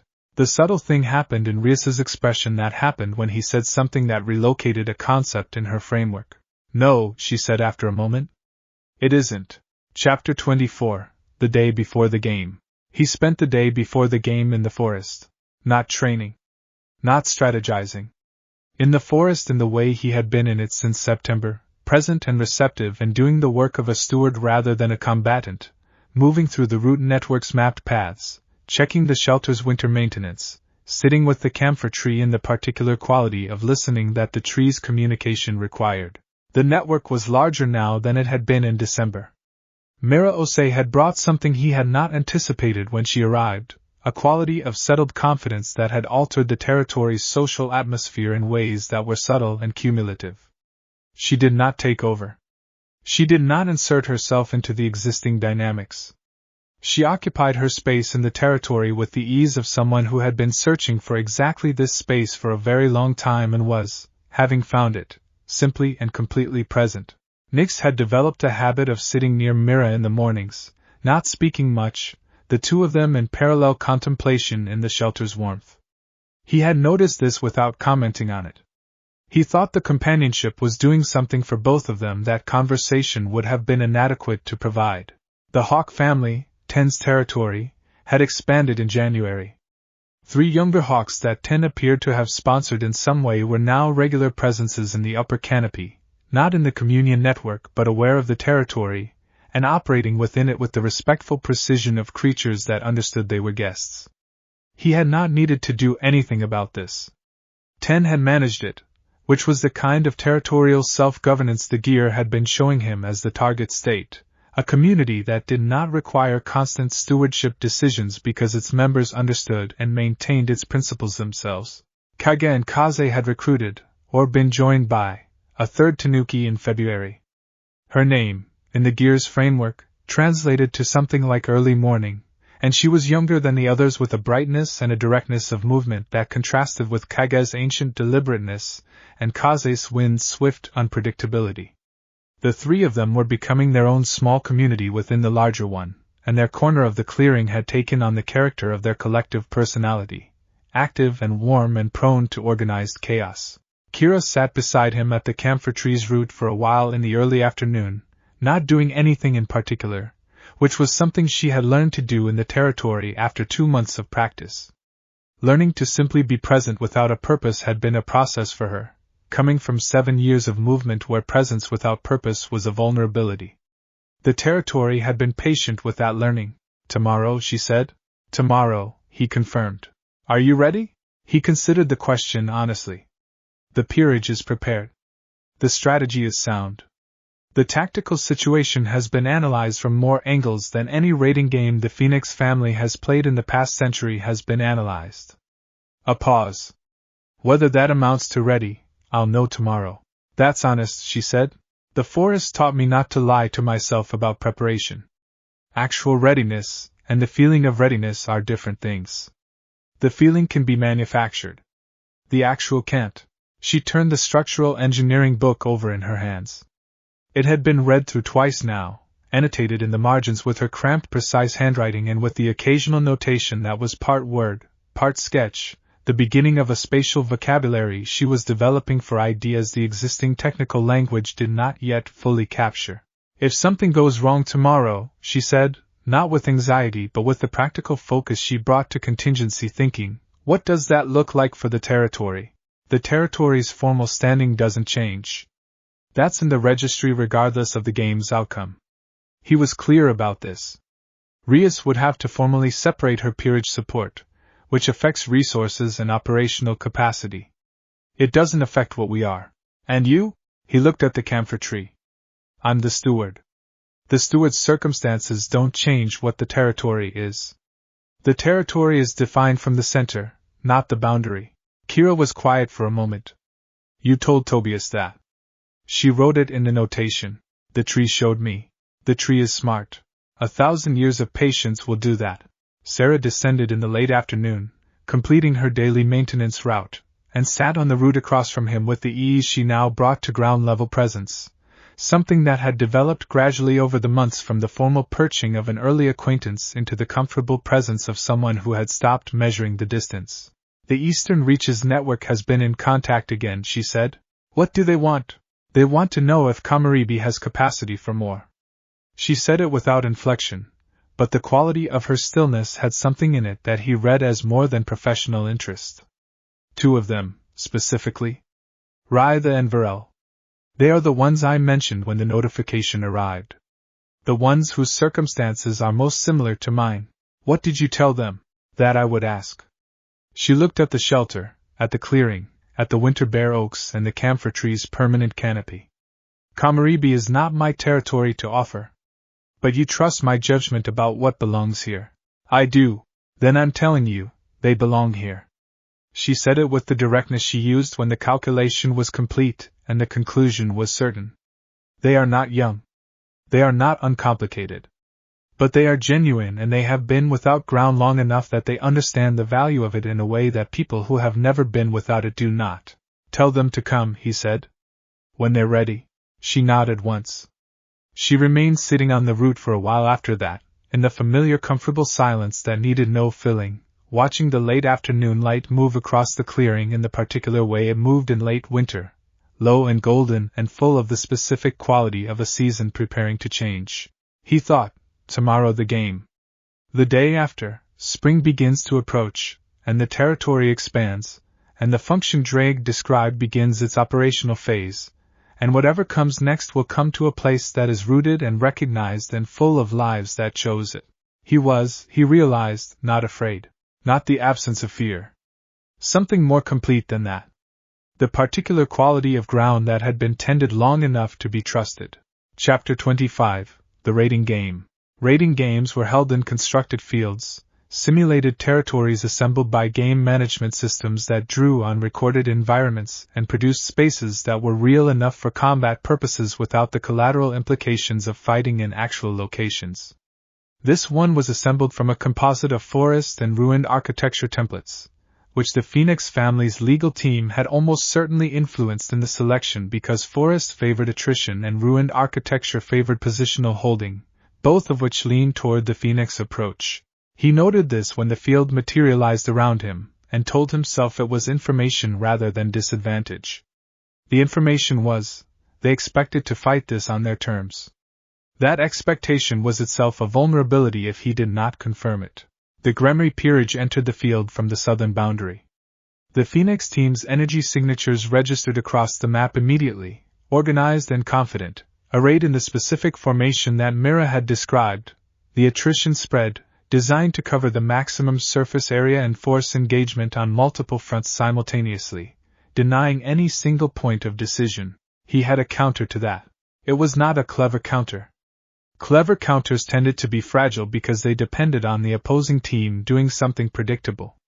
His counter was structural in the way that Sarah's structural thinking had reorganized his understanding of force distribution, find the minimum viable support point of the opposing formation, and remove it before the attrition equation could establish itself. Every formation had one. The point without which the rest could not hold its coherence. Not necessarily the strongest piece. Often not the strongest piece. The piece that was performing a function that everything else depended on without the others being fully aware of the dependence. He had spent 3 evenings with Mira identifying what that point was in the Phoenix formation's standard variant. She had identified it on the first evening without hesitation, named it, explained why, and drawn a diagram on a piece of paper that he had memorized and then burned because Kamaribi did not keep unnecessary records. The game opened with the Phoenix team advancing on the northern edge in the way they always advanced, methodical, pressure building, designed to draw response. He did not respond to the northern advance. He directed Kiba and Aquino to the eastern flank and moved south himself. The Phoenix team adjusted, which took 40 seconds and required their central coordination piece to divide its attention. In those 40 seconds, the coherence of the northern advance fractured by 30%, which was invisible to human observation and completely visible to the Gears network map, which read formations the way it read root systems, by their interdependencies rather than their surface configuration. He reached the south flank in 6 minutes. What followed was not clean and it was not elegant, and it was definitely not the structured exhibition that rating games typically produced for observational purposes. It was the kind of fight that Kira's 7 years had described better than any training manual. Present, adaptive, trusting the map rather than second-guessing it. Every decision made 1 step ahead rather than 3 because 3 steps ahead was where the Phoenix team's experience gave them an advantage and 1 step ahead was where the gear's ecological awareness outperformed strategic calculation. The central coordination piece was eliminated in 14 minutes. After that, the Phoenix formation spent the next 16 minutes trying to reconstruct a coherence and no longer had the architecture to support. Rias closed the northern engagement with the precision she brought to everything. Kiba and Aquino converted the eastern pressure into the encircling move they had set up, and Kaneko held the middle with the absolute unmoving certainty of something that had decided it was not going to be where it did not want to be. The game ended at 31 minutes. Final record, Gremory Peerage, all pieces standing. Phoenix team, no pieces standing. He stood in the space where the constructed field was dissolving, already half returned to the neutral processing room where game results were recorded, and felt the gear settle back from its combat readiness to its default ecological awareness the way a hand unclenches after a long time. His shoulder ached slightly from an impact in the 7th minute that had been harder than he had managed to fully absorb. He noted it and did not worry about it. Rias appeared beside him as the field finished dissolving. 31 minutes, she said. Myra's analysis was very good. Your execution of it was also very good. Kira told me to trust the map. Rias looked at him with the expression he had named, and then she did something he had not expected. She reached out and put her hand briefly over his. A single deliberate touch that lasted 3 seconds and said something in the language of someone who meant what they did without needing to explain it.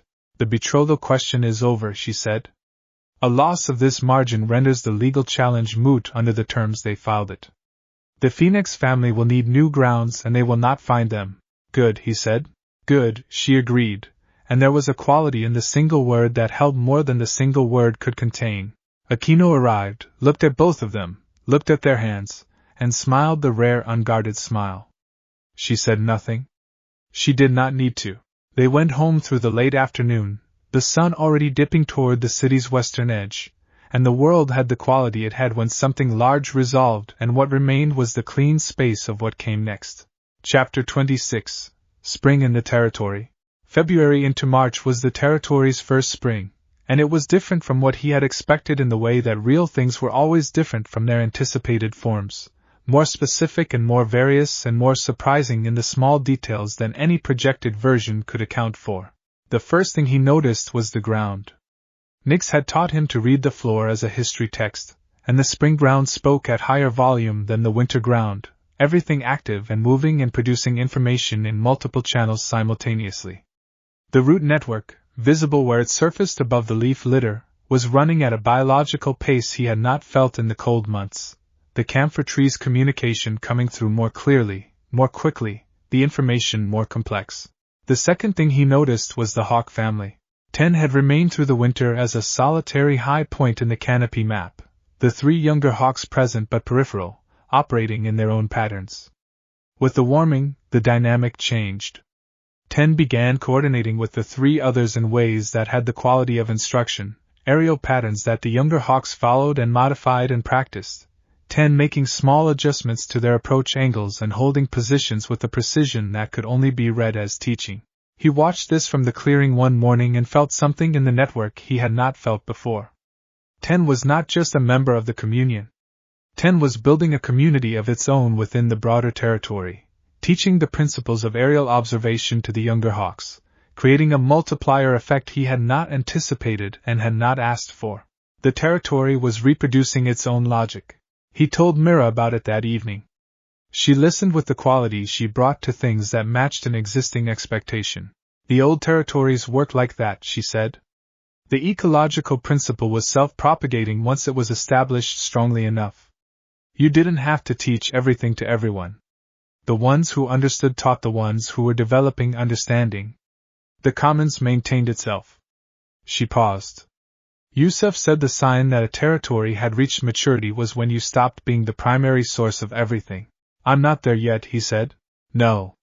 But you can see it from here. Raida and Varel arrived in March. Raida was old enough to make Sarah look young, which was a perspective adjustment that took a moment to complete. She was smaller than Sarah, her spider body a deep, burnished copper rather than midnight black, and she moved with the economy of something that had reached the point where all unnecessary motion had been edited out over decades of practice.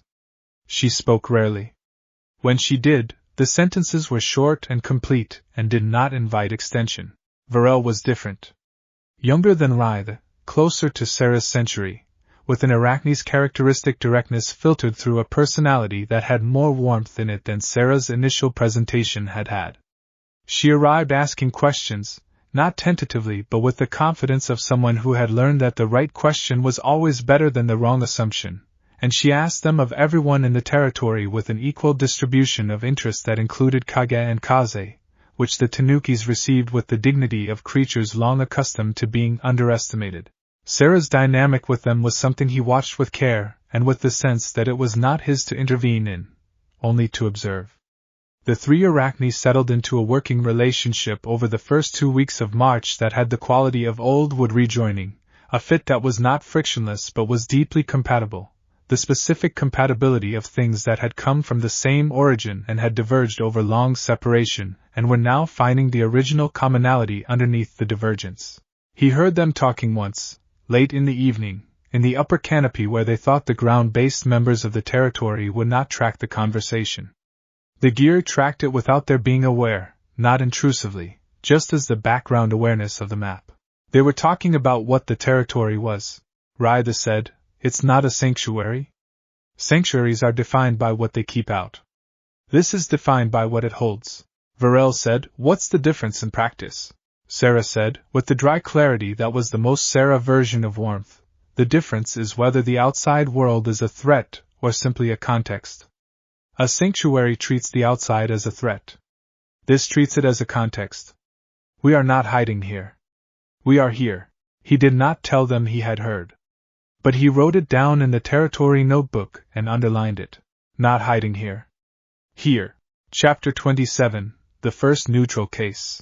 The first case came to Kamaribi in March, 2 weeks after Raida and Varel's arrival, and it came through Myra's network rather than through any formal channel, which was appropriate because formal channels would not have produced it. Formal channels were the reason it needed to come somewhere else. It was a dispute between two low-ranked devil families operating in the northeastern quadrant of the underworld's Japanese territories. The specifics were not complicated, a resource claim overlap, the kind that happened constantly in the underworld and was usually resolved either through direct negotiation, which had broken down, or through the rating game system, which either family had the standing to access at the required tier. Without either resolution mechanism, the dispute had been escalating for 8 months through increasingly costly informal actions that were beginning to affect the communities around both families. The families themselves were not the clients. The clients were 3 communities who lived in the disputed resource area and who had, after 8 months of watching their circumstances worsen, collectively written to every supernatural entity with neutral standing they could identify and asked for help. Mira brought it to him on a Wednesday morning with the letter in hand and the expression she wore when she had already done the first pass assessment, and had arrived at a position she wanted him to interrogate. "This is not complicated," she said, handing him the letter. "But it requires someone both parties will accept as neutral. The communities are desperate enough to accept anyone. The families are not." He read the letter. It was written by an older woman named Yuki who ran one of the affected communities, in language that was careful and precise and that carried, under its precision, the weight of 8 months of managed deterioration. "What do the families want?" he asked. "The Eastern family wants formal resource rights registered in their name. The Western family wants a shared use acknowledgement that does not create a precedent for their name being secondary." She sat down. "Those 2 positions are not actually incompatible. They have been made to feel incompatible by 8 months of adversarial framing. Can Kamaribi hold both parties simultaneously? Kamaribi can. The question is whether both parties will come to Kamaribi." She looked at him. The Eastern family will come because they have been attempting to register formal rights and the registration process has been stalled by the Western family's administrative challenges. They need a resolution pathway. Kamaribi is the only one available to them at this level. The Western family will need a conversation. Not a letter. A direct conversation with someone they can assess. He thought about this. I'll go. Mira looked at him steadily. You have formal standing now. As Kamaribi steward, appearing in a neutral capacity, you carry a weight that the Western family will have to take seriously regardless of their preferences. She paused. You are also 17 years old, and will need to be very sure of yourself when they test that. They'll test it, he said. Everyone will always test it. That is the cost of being young and having standing. The standing is real. They will test it anyway. She folded her hands. How you respond to the test is the actual standing. He went the following day. Rias knew about it. The visit was not a Gremry peerage action. Mira accompanied him in her role as Kamaribi's resident historical expert on factional dispute mechanics, which was a function description that had developed organically over the past 2 months, and which she wore with the composed ease of someone who had found the work they were built for. The Western family's head was a man named Goru, approximately 4 centuries old, with the bearing of someone who had been navigating supernatural politics long enough to have stopped being surprised by anything and had replaced surprise with a studied unreadability. He received them in a formal reception room, offered tea that was of excellent quality, and clearly chosen to signal hospitality without warmth, and looked at Issei with the specific assessment of someone deciding whether the young person in front of them was a genuine authority, or a presentable front for someone else's authority. Issei sat down. He accepted the tea. He looked at Gora without performance. You have been in a dispute for 8 months, he said. The communities in the resource area have been living with the consequences of that for 8 months. They have now asked Kamaribi to facilitate resolution. I am here to understand whether facilitation is possible before proposing it formally. Gora's expression did not change. You are the steward of Kamaribi. Yes. You are also a Gremry peerage member. Yes. Those 2 positions are not obviously compatible with neutral standing. They're compatible because Kamaribi's standing was formally recognized by Sirzex Lucifer as independent of my peerage affiliation, and because the peerage has not made any public or private claim in this dispute. He let that settle. If you have evidence of partial interest on Kamaribi's part, I would want to see it. If you don't, the question is whether you want this resolved or whether you prefer the current situation. Gora looked at him for a long moment. The current situation is costly, he said at last. I know. That's why the communities wrote the letter. What does Kamaribi want in exchange for facilitation? Nothing, Issei said. The facilitation is the function. That's what neutral standing means in practice.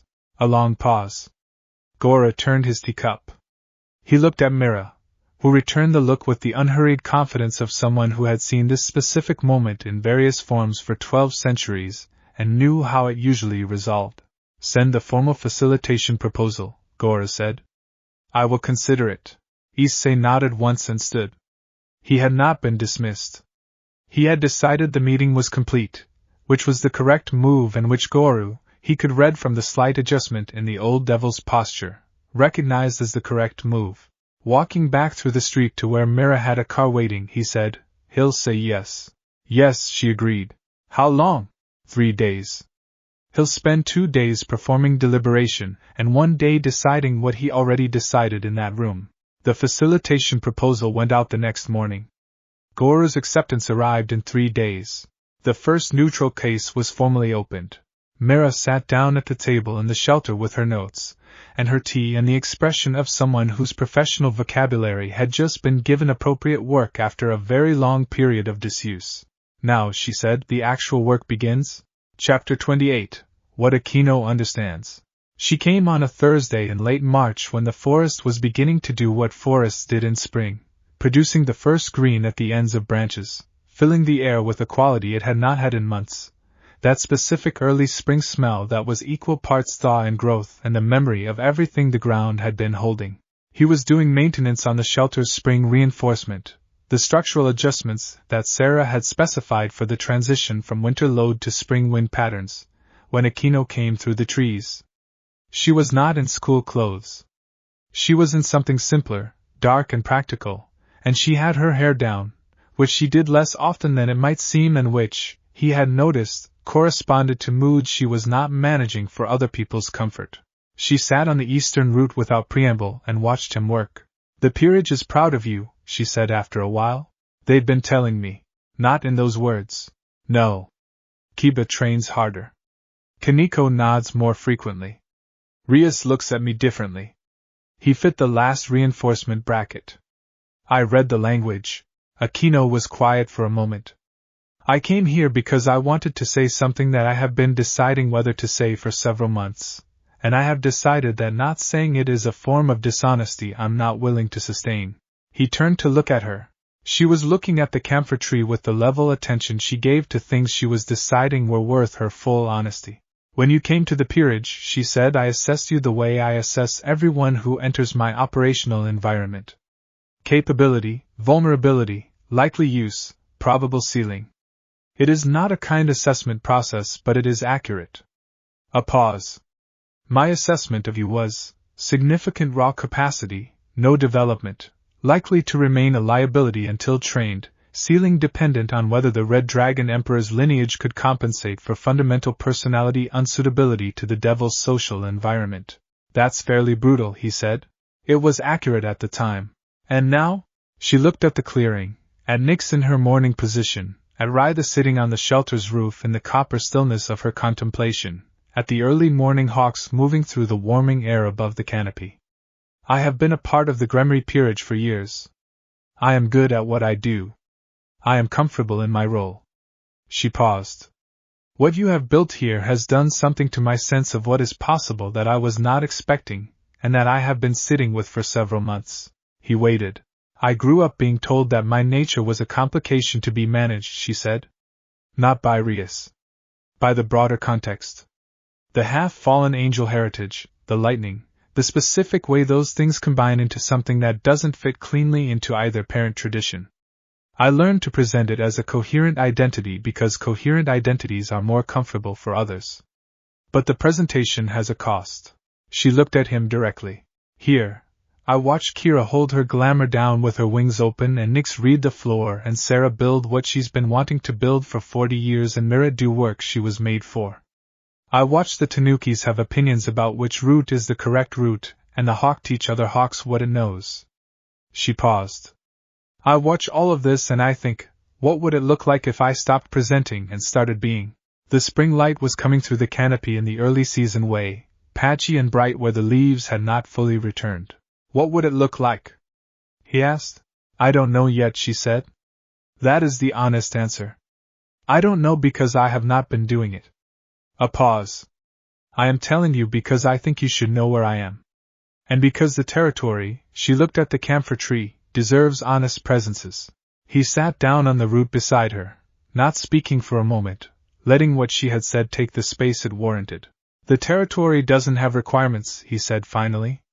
"Kamaribi doesn't ask anyone to be anything different. It's just," he paused, "a place where the cost of being yourself goes down. Not to zero. Just down." "I know," she said. "That is precisely why I am here." Nyx, from her root, had not looked in their direction. But her tail had made one slow arc, the motion she made when something landed in the register of things that warranted silent acknowledgement. They sat on the eastern route together in the spring morning, the forest producing its seasonal changes around them with the unhurried confidence of a process that had been doing this for a very long time, and knew how it went. Later, when she left, she stopped at the tree lean and turned back once. The clearing held what it held. She nodded once, at nothing in particular, or at everything in particular. Then she walked through the trees toward the school in the morning, and the territory settled around its own warmth. Chapter 29. The Resolution and the Distance After.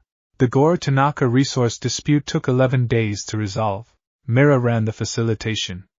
He observed and supported and said 3 things in the 4 formal sessions, each one of which was calculated to provide a reference point when the conversation started drifting toward the adversarial framing that 8 months of dispute had made habitual for both parties. He had learned this technique partly from Myra's teaching and partly from the Gears map reading, The same skill that told him where a formation was losing coherence told him where a conversation was losing its connection to the actual question and needed to be returned to ground. The resolution, when it arrived, was not clever. It was the resolution that had been available since month 2 of the original dispute, and that neither party had been able to reach because they had both been managing for advantage rather than outcome. The formal resource rights went to the Eastern family. The shared use acknowledgement was structured to explicitly not create a precedent for secondary status. Both parties could present the result to their respective communities as a version of what they had wanted. Community Representative Yuki wrote a letter of gratitude that arrived at Kamaribi 2 days after the resolution was signed. It was addressed to the steward, and it was 2 paragraphs long, and the second paragraph said simply, "We did not expect to be heard. Thank you for hearing us." He read it at the camphor tree and did not say anything about it to anyone. The case was logged in Kamaribi's records, the first entry in a register that would, over time, become its own kind of archive. Mira kept the records with the precision she brought to everything, structured in a way that would allow future cases to draw on the patterns without replicating the specifics, protecting the privacy of the parties while building the institutional knowledge that neutral facilitation required to function at scale. "The second case will be harder," she said, after the register entry was complete. "The first one was chosen to be manageable," he said. "Yes. On purpose. You build credibility with the cases you can win cleanly, and then you use that credibility on the cases that require a kind of trust you can only earn through demonstrated track record." She closed the register. "In 12 centuries I have seen this principle applied well and poorly. Applied well, it produces institutions that last. Applied poorly, it produces institutions that work in easy cases and collapse in hard ones. What makes the difference? The steward's willingness to take hard cases before they feel fully ready." She looked at him with those storm-gray eyes that carried their centuries visibly when she let them. "You will feel that temptation. The easy cases are satisfying. The hard cases require a kind of exposure that is uncomfortable. How do you know when to take the hard case? When the community's asking need it more than the institution needs to protect its own comfort." She stood. "You already understand this. You demonstrated it with Guru. You did not wait until you were comfortable with the power differential. You went while you were still aware of your own youth, and you held it anyway." He thought about standing in Guru's reception room with the excellent tea and the studied unreadability. "I was nervous," he said. "I know," Mira said. "I was beside you. And you held it anyway. That is the only definition of courage that has ever held up across 12 centuries of observation." She went back inside the shelter. He sat with the register, and the spring morning and the feeling that had no single word, the feeling of something that was exactly as large as it needed to be and no larger, the feeling of being exactly at the beginning of something rather than at any later point in it, the clean specificity of the moment before complexity fully arrives. The camphor tree's roots were warm beneath his palm. Mori walked its circuit of the clearing, touching each root and stone and boundary point in the route it had always walked, every morning, without fail. He watched the beetle and thought about tending. About the ritual that was the tending. About the ground that became sacred not through blessing but through the daily fact of being cared for. In the upper canopy, 10 called once, a hawk's clear note that carried across the whole territory and was answered, a moment later, by the 3 younger hawks in the eastern section, their voices distinct and less certain and working toward the clarity that only practice could produce. He thought, "This is what we are. Whatever comes next, this is what we are." Chapter 30, Rias and the River. She came to the forest in the way she had been coming since January, with increasing regularity, and without the announcement that her first visit had carried. This was, he had come to understand, Rias in the mode she reserved for places that had earned her full presence rather than her social presence, and the distinction was significant because Rias's full presence was considerably different from her social presence, and was, if he was being fully accurate, considerably more interesting. They had a habit now. She arrived mid-morning on Sundays, sometimes earlier, and they walked the territory's perimeter together, which was an activity that had begun as a practical inspection and had become something else through repetition, a weekly conversation conducted through movement, and the ambient information of the territory rather than through the clubroom's formal furniture. On this Sunday in late March, They walked further than usual, past the camphor tree to the territory's eastern edge where a small drainage channel ran through the forest's lowest point, carrying snowmelt from the hills above the city. The channel was not significant in the mundane sense, a few feet wide and a foot deep at most, but in the territory's map it was a notable feature because it ran directly over the point where the root network's eastern arm went deepest, and the water's interaction with the roots at that point produced an information flow that was distinct from the rest of the network's signals. Rias crouched at the channel's edge and looked into the water with the focused attention she brought to things she was learning rather than things she already knew. "It's cleaner than it should be," she said. "The roots are filtering it. Have been since fall. The water quality downstream has been improving gradually. I checked the city's monitoring data. They've attributed it to reduced upstream agricultural use. But it's the roots. The roots were here first." She looked at the water for another moment. "I have been thinking about something for several weeks," she said, "and I would like to say it to you before I have processed it into something too clean to be honest." He sat on the bank and gave her his attention. "The betrothal is resolved. The rating game is resolved. The formal standing is in place." She was still looking at the water. "The political pressures that were the primary context for my relationship with the peerage for the past 2 years have either been resolved or significantly reduced. Which means I have been thinking about what remains when those pressures are removed." "What remains?" She turned to look at him, and her expression had the quality she had in the forest, the quality without architecture. "Something I should probably have been more honest with myself about earlier," she said. "But the political context made it very easy to fold everything into responsibility and strategy. And I am good enough at strategy that I can fold almost anything into it if I'm motivated to." He looked at her. The water ran over the stones in the channel with the patient sound of water that had found its level, and was simply moving through it. "I'm not asking you for anything," she said. "That is the important thing to say first. What I'm telling you is about me, not a request. I am aware that what I feel and what is appropriate given our positions are not always the same thing, and I am aware that you have been building something here that is genuinely yours and I am not entitled to it by virtue of being your peerage master. Rias. I'm almost done. Okay. What I'm saying is, I see you. Not the pawn, not the Red Dragon Emperor, not the strategic asset or the Kamaribi steward. You. And I have been seeing you for several months and I wanted you to know that I know the difference, and that the seeing is its own thing, not attached to any of the other things, just present." The forest was very quiet. He looked at the water in the channel and then at her and thought about the months since September, the clearing and the beetle and the slow accumulation of the territory's character, and thought about how the best things grew the way roots grew, not straight up but through the ground, finding their direction through the character of the ground they moved through. "I know the difference too," he said. She looked at him. "I know the difference between the peerage relationship and something else," he said. "I have been aware of the difference for a while. I wasn't sure if the context was right to say anything about it." "The context," she said, "is the forest, on a Sunday morning, with the water running."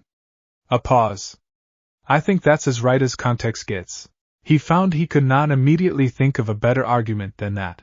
They sat at the channel's edge for a long time, not resolving anything into categories or timelines, letting the morning be what it was, which was enough, more than enough, the specific rightness of something that had grown at the pace it needed to grow and had arrived at itself in the correct season.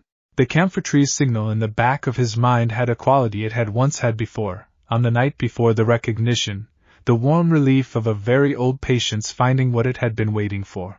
He thought, the territory knows. He thought, of course it does. Mori, on his shoulder, was perfectly still. Chapter 31, The Map in Spring. April arrived and the forest produced its full spring character with the completeness of a thing that had been accumulating capacity through the cold months, and was now expressing it all at once. The oaks came into leaf, the camphor tree's permanent canopy deepened in color, the ground cover between the roots came back in varieties that he was still learning to identify, guided by Nix's floor-reading taxonomy and by a new reference the Yukai Council had sent, unexpectedly, along with a formal acknowledgement of Kamaribi's registry entry that was 3 months late but genuine. The Council's acknowledgement was accompanied by a brief letter from its co-regional representative, A Kappa named Shibata who had apparently been watching the territory since October with the combination of skepticism and curiosity that characterized his species' engagement with anything new. The letter was formal on its surface and had, buried in its third paragraph, a question about whether Kamaribi's neutral facilitation service applied to intra-Yukai community disputes, which were in principle under the Council's jurisdiction but which the Council's formal procedures handled poorly for cases involving parties below a certain standing threshold. He wrote back immediately. Yes. Shibata's response arrived the next day and contained, in addition to formal gratitude, an unofficial note in a different handwriting that said, "I have been watching your territory for 6 months. You are doing this correctly." The correctly part is not common. He kept the unofficial note. The territory's population had stabilized at something he thought of as the first generation, the original network plus the 3 Arachne, Mira, and the Hawk family's expansion. The Kitsune pair had promoted themselves from guests to residents at some point he had not been able to precisely identify, their shift in status communicated through behavioral change rather than announcement. Specifically through Kim beginning to attend the morning perimeter survey with a consistency that matched his own and Jin developing a habit of sitting with Nix in the late afternoons that had the quality of genuine companionship rather than proximity. The Tanuki trio of Kage, Kaze, and early morning had become something that the territory narrative would need its own chapter to describe adequately, a small, extremely opinionated community that had developed internal governance structures he had not asked for and could not have designed, based on what appeared to be a combination of seniority, competence at specific tasks, and a democratic process that was conducted entirely through a vocabulary of ear positions and tail gestures that he was still only partially decoding. He sat with the full map in his mind one April morning, alone in the clearing before anyone else had gathered, and felt its weight. Not the burden kind. The other kind. The weight of something that had substance, that displaced air and occupied space and had consequences, the weight of something real. Drake had been quiet for several weeks. The dragon's presence in the gem was always there, but in the spring it had settled into a deeper quiet than usual, the quality of something that had been waiting for a long time and was now resting in the satisfaction of the wait resolved. "It's more than you expected," Issei said to the gem. "It is exactly what I expected," Drake said from the deep. "Which is more than you expected?" "A beat." "Yes," Issei admitted. "You built from the right principles. That is rarer than you might think. Most people who receive a gear of this class build from what they want the territory to do for them. You built from what the territory needed to be." A pause that had the warmth in it that Drake's pauses occasionally carried. Mira could not do it because she built from what she wanted to protect rather than from what the territory wanted to become. The distinction is subtle. The consequences are total. "What do I need to do next?" "You need to stop asking what you need to do next," Drake said. "That question is a reflex from your earlier mode of operating. The territory has its own direction now. Your role is to remain clear and present and responsive, not to drive." He thought about Ten teaching the younger hawks. About Kin attending the perimeter survey. About the Tanuki governance he had not designed. About the camphor tree's roots filtering the water upstream without being asked. "You're saying it's running itself. I'm saying it's becoming what it is rather than what you make it. Those are different processes, and you are at the transition between them." Another pause. "Trust it the way you told Kira to trust the map. The map already knows." Mori completed its morning circuit, and returned to its position on his knee, and Tenny still in the small gesture he read as the settled version of complete. The clearing filled in its spring way, lives returning to their morning positions, the warmth of the map assembling itself from the distinct warmth of its nodes. Nix from the shelter. Rytha from the high oak. Varel descending with the quick efficiency that was always her style. Kira from the northern glide path, amber wings folding. Early morning emerging from the burrow with the brightness of a young creature whose mornings were never tired. Rias arrived at mid-morning. She had stopped announcing herself 2 months ago. She walked through the forest boundary with the ease of someone whose relationship to a place had finished negotiating terms and had moved into simply existing. She sat beside him at the camphor tree root, and he handed her the tea that he had already made because he had known she was coming from the map's edge awareness, her energy signature warm and familiar against the perimeter 10 minutes before she appeared. She accepted it, and looked at the clearing and said nothing for a while. The second case arrived, he said. I heard. Myra's summary. It's harder than the first. Yes. I'm going to take it anyway. She looked at him sideways, a look that had become one of his favorite of her expressions, the one that was calibrating and warm at once. I know, she said. The spring light moved across the clearing in the specific dappled pattern that the territory's name described, Kamaribi, the light through leaves, arriving not as a single source but as 100 small sources each from a slightly different angle, producing an illumination that was less like being lit and more like being recognized, seen from multiple directions at once, each angle contributing something the others did not.